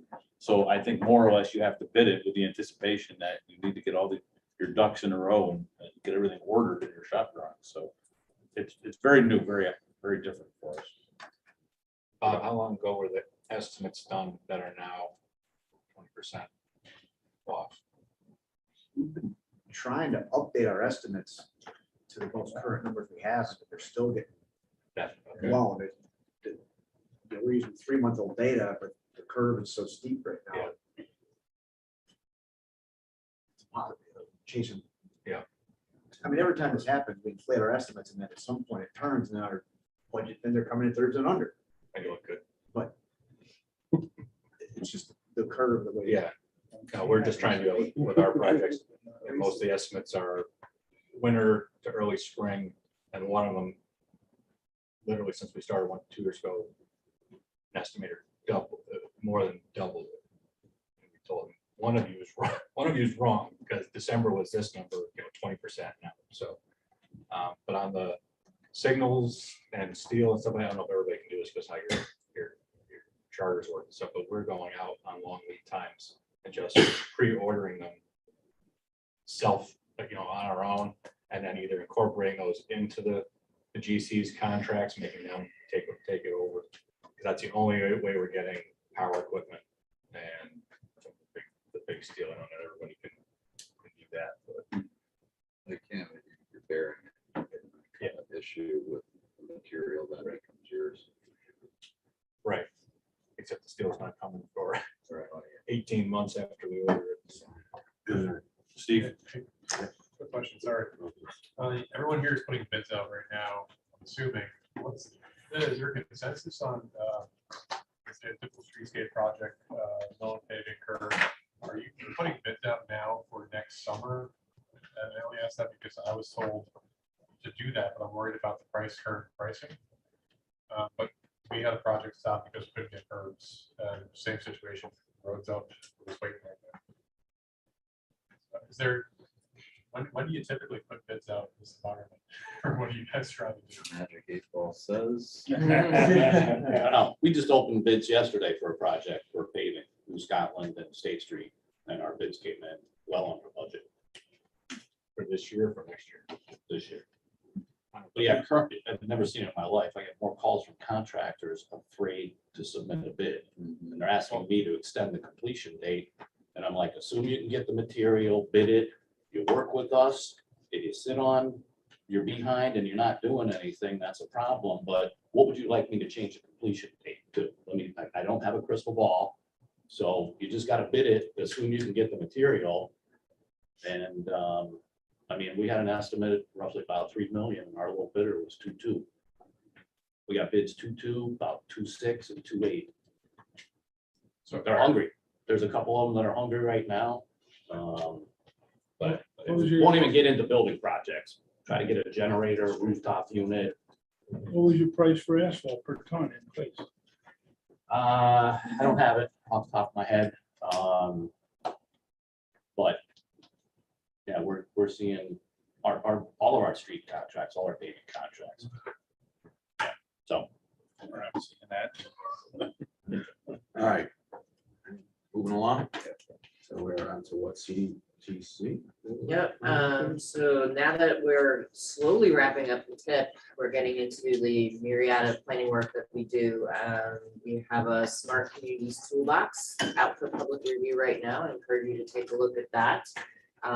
We have some linkage studies that are going to be starting soon, Albany Crane Street, the Sand Creek Road Complete Streets project, and the Town of Brunswick Route 7 study. So those will be starting soon. Well, at least the contracts will start that process, the consultant selection. We also have consultant work going out for Town of Hoosick's asset management plan, for data collection and a few other activities along with the ADA that we mentioned this morning. I did just want to share one thing related to the infrastructure bill. There's a number of deadlines coming up. And with respect to the some of the program requirements, I wanted to specifically mention the Safe Streets and Roads for All program. One of the requirements of that, if you're going for infrastructure funding, is you have to have an approved plan for safety. And our local road safety action plan qualifies. So if you are thinking about applying for these funds, we posted on our webpage there's a sort of a self-certification about the local road safety action plan. So you have that for reference. That goes right into your application. We're trying to encourage you and do whatever we can to help you guys get over the planning hurdle and get into the capital project hurdle on that program. The other thing that I wanted to mention that are coming soon, the NEVI program, the National Electric Vehicle Infrastructure Program. The state's currently developing a plan, but if you're interested to know what roads might qualify for these funds in the region, we posted on our webpage a map that illustrates at a very high level. The legal language says it needs to be 1 mile in a linear, driving mile, not like as the crow flies mile. But we gave you some bubbles just to see where some of these locations might qualify, because they're really limited to that 1 mile area off of the major interstates and the interchanges. That's where the target zones are. So if you're interested to know if you might have an area in your jurisdiction, there's a map there that shows that. So you're saying like 890 goes through the city, so 1 mile as you drive from there, that's what charges. That's all I'm gonna be eligible, right? We have the carbon reduction program in development. We're working, all of the MPOs in New York State are working with the state to develop the carbon reduction strategy. That's due in November. As I've mentioned before, 65% of the funding that comes to New York State is a portion based on population, which means money's coming here to this table of program for these kinds of projects. I suspect they're gonna be very similar in nature to TAP and CMAQ style projects in terms of eligibility, but we expect that to be coming sooner than later, probably in this next year. Even before that carbon reduction strategy is completely done, both the states have done that. And then the Protect program was just announced. Actually, the guidance just came out this week. It says two provisions that are to note that New York State has to spend 2% of its annual allocation on planning. And a state resilience improvement plan will reduce the local match by up to 10%. So if the state actually is interested in a resilience improvement plan, it'll reduce the local match for everyone who might apply. Unlike the carbon program, the Protect program has no sub-allocation based on population. So this really is going to be a state-driven program in terms of these remaining formula programs, whereas the carbon program, we will have a role in. So I just wanted to mention those. You can check our website. If you go to the webpage, we have a full section right off the homepage dedicated to all of this infrastructure discretionary funding. If you want more information on any of these programs, then please. I'll stop there. So we are up to, where are we up to now? Is that, no? Status of CDTA, planning activities. CDRPC. Yep. So Mark. All right, just wanted to remind the group around the table that our annual cloning awards, the solicitation for nominations are currently open. Requirements that either two municipalities or municipality and like a nonprofit are working together on a project. So if you want to celebrate any success, applications are due by August 18th. I also wanted to put a plug in for our joint technical assistance program. Right now, we only have that little project in Rensselaer about keeping the trucks off the road, but we have a lot of capacity to help the communities out to do planning, so I encourage applications. For the interest of the smaller villages and towns with hamlet centers, New York has, I guess I would term it a DRI light program now called New York Forward.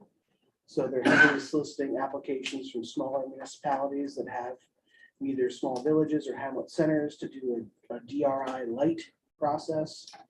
And multiple millions of dollars are available for that kind of planning through the REDCs. There's a webinar tomorrow hosted by the New York State Economic Development Council.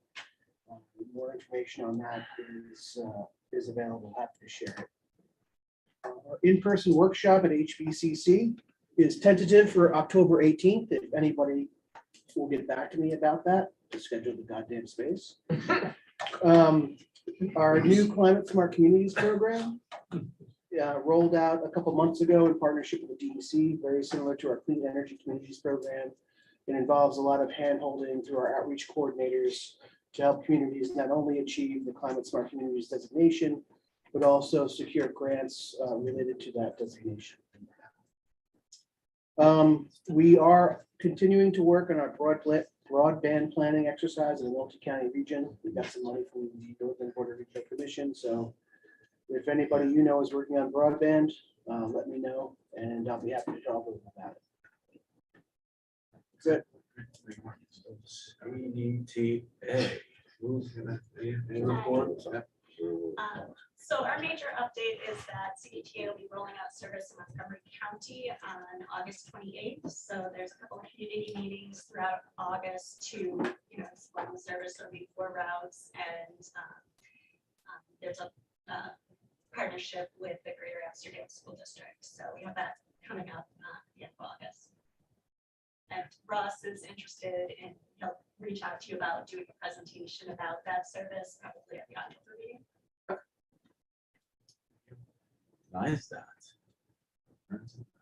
Yeah, just a couple other things of interest. We're very close, within days or a couple weeks of issuing the solicitation for the expression of interest for the I-787 reimagination study. As you know, we've talked about a little bit in the past, it fundamentally follows upon the recommendations of the previous study done by CDTC or led by CDTC with the areas focused around the Albany waterfront, the South Mall, Dunn Memorial area, the operation around the CP rail operation around parallel to the waterfront, and then sort of other access opportunities.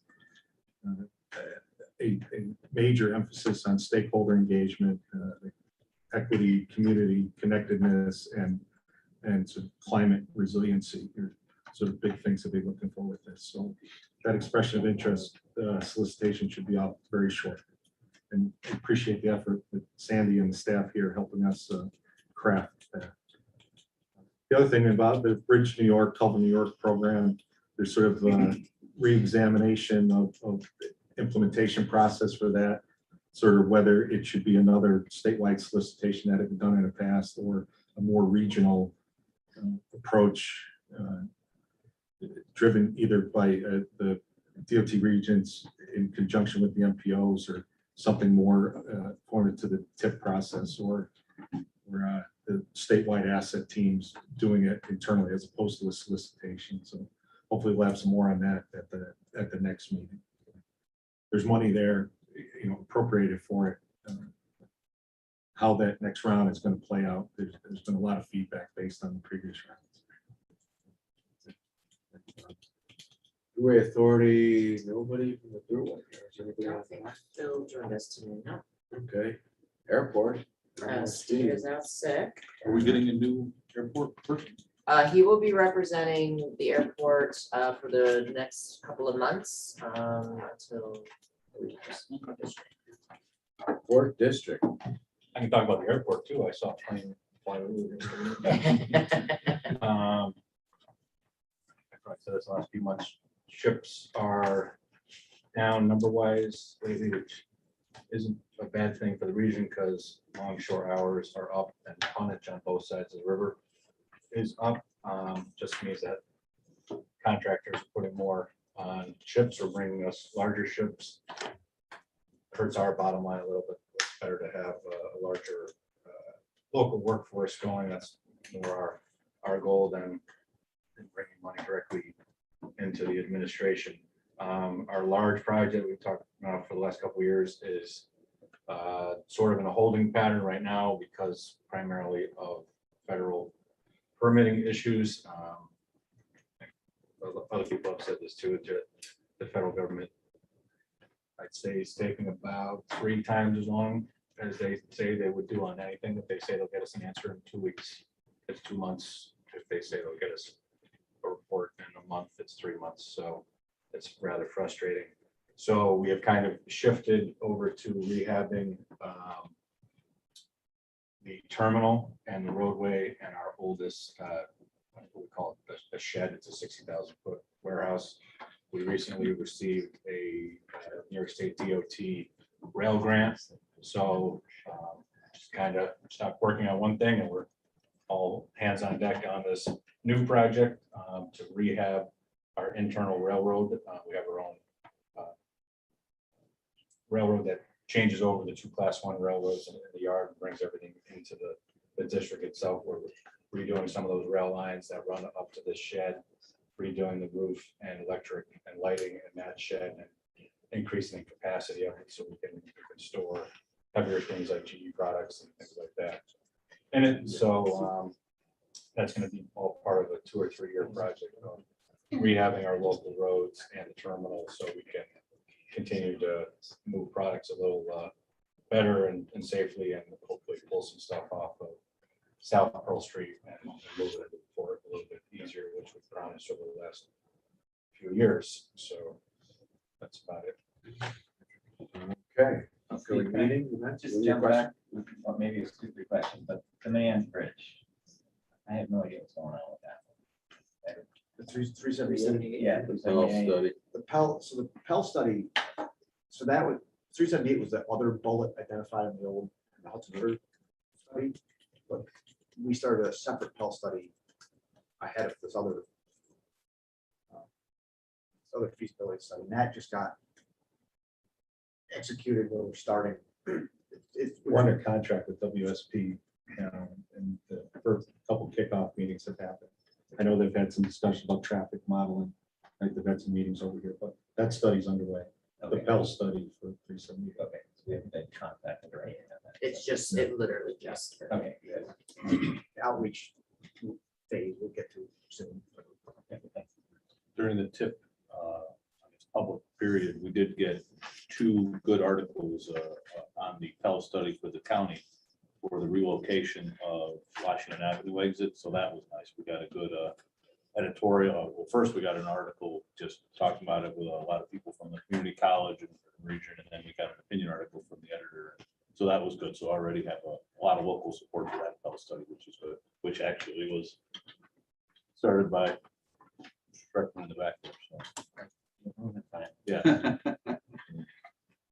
All right, upcoming meetings, events. What do we have? Tip pop-up? You want to just- Yeah, so, the TIP public comment period runs through August 12th. This will be our final sort of in-person event in Schenectady on August 7th. Please, spread the word, use your social media to just help us get the survey going online. There's lots of ways to have folks communicate with us. Everything else, we have the New Visions Learning Series webinar on the 16th, our Great Advisory Committee on the 17th, and then, as we said earlier, Policy Board on September 1st. Formal adoption of the TIP. Anything else?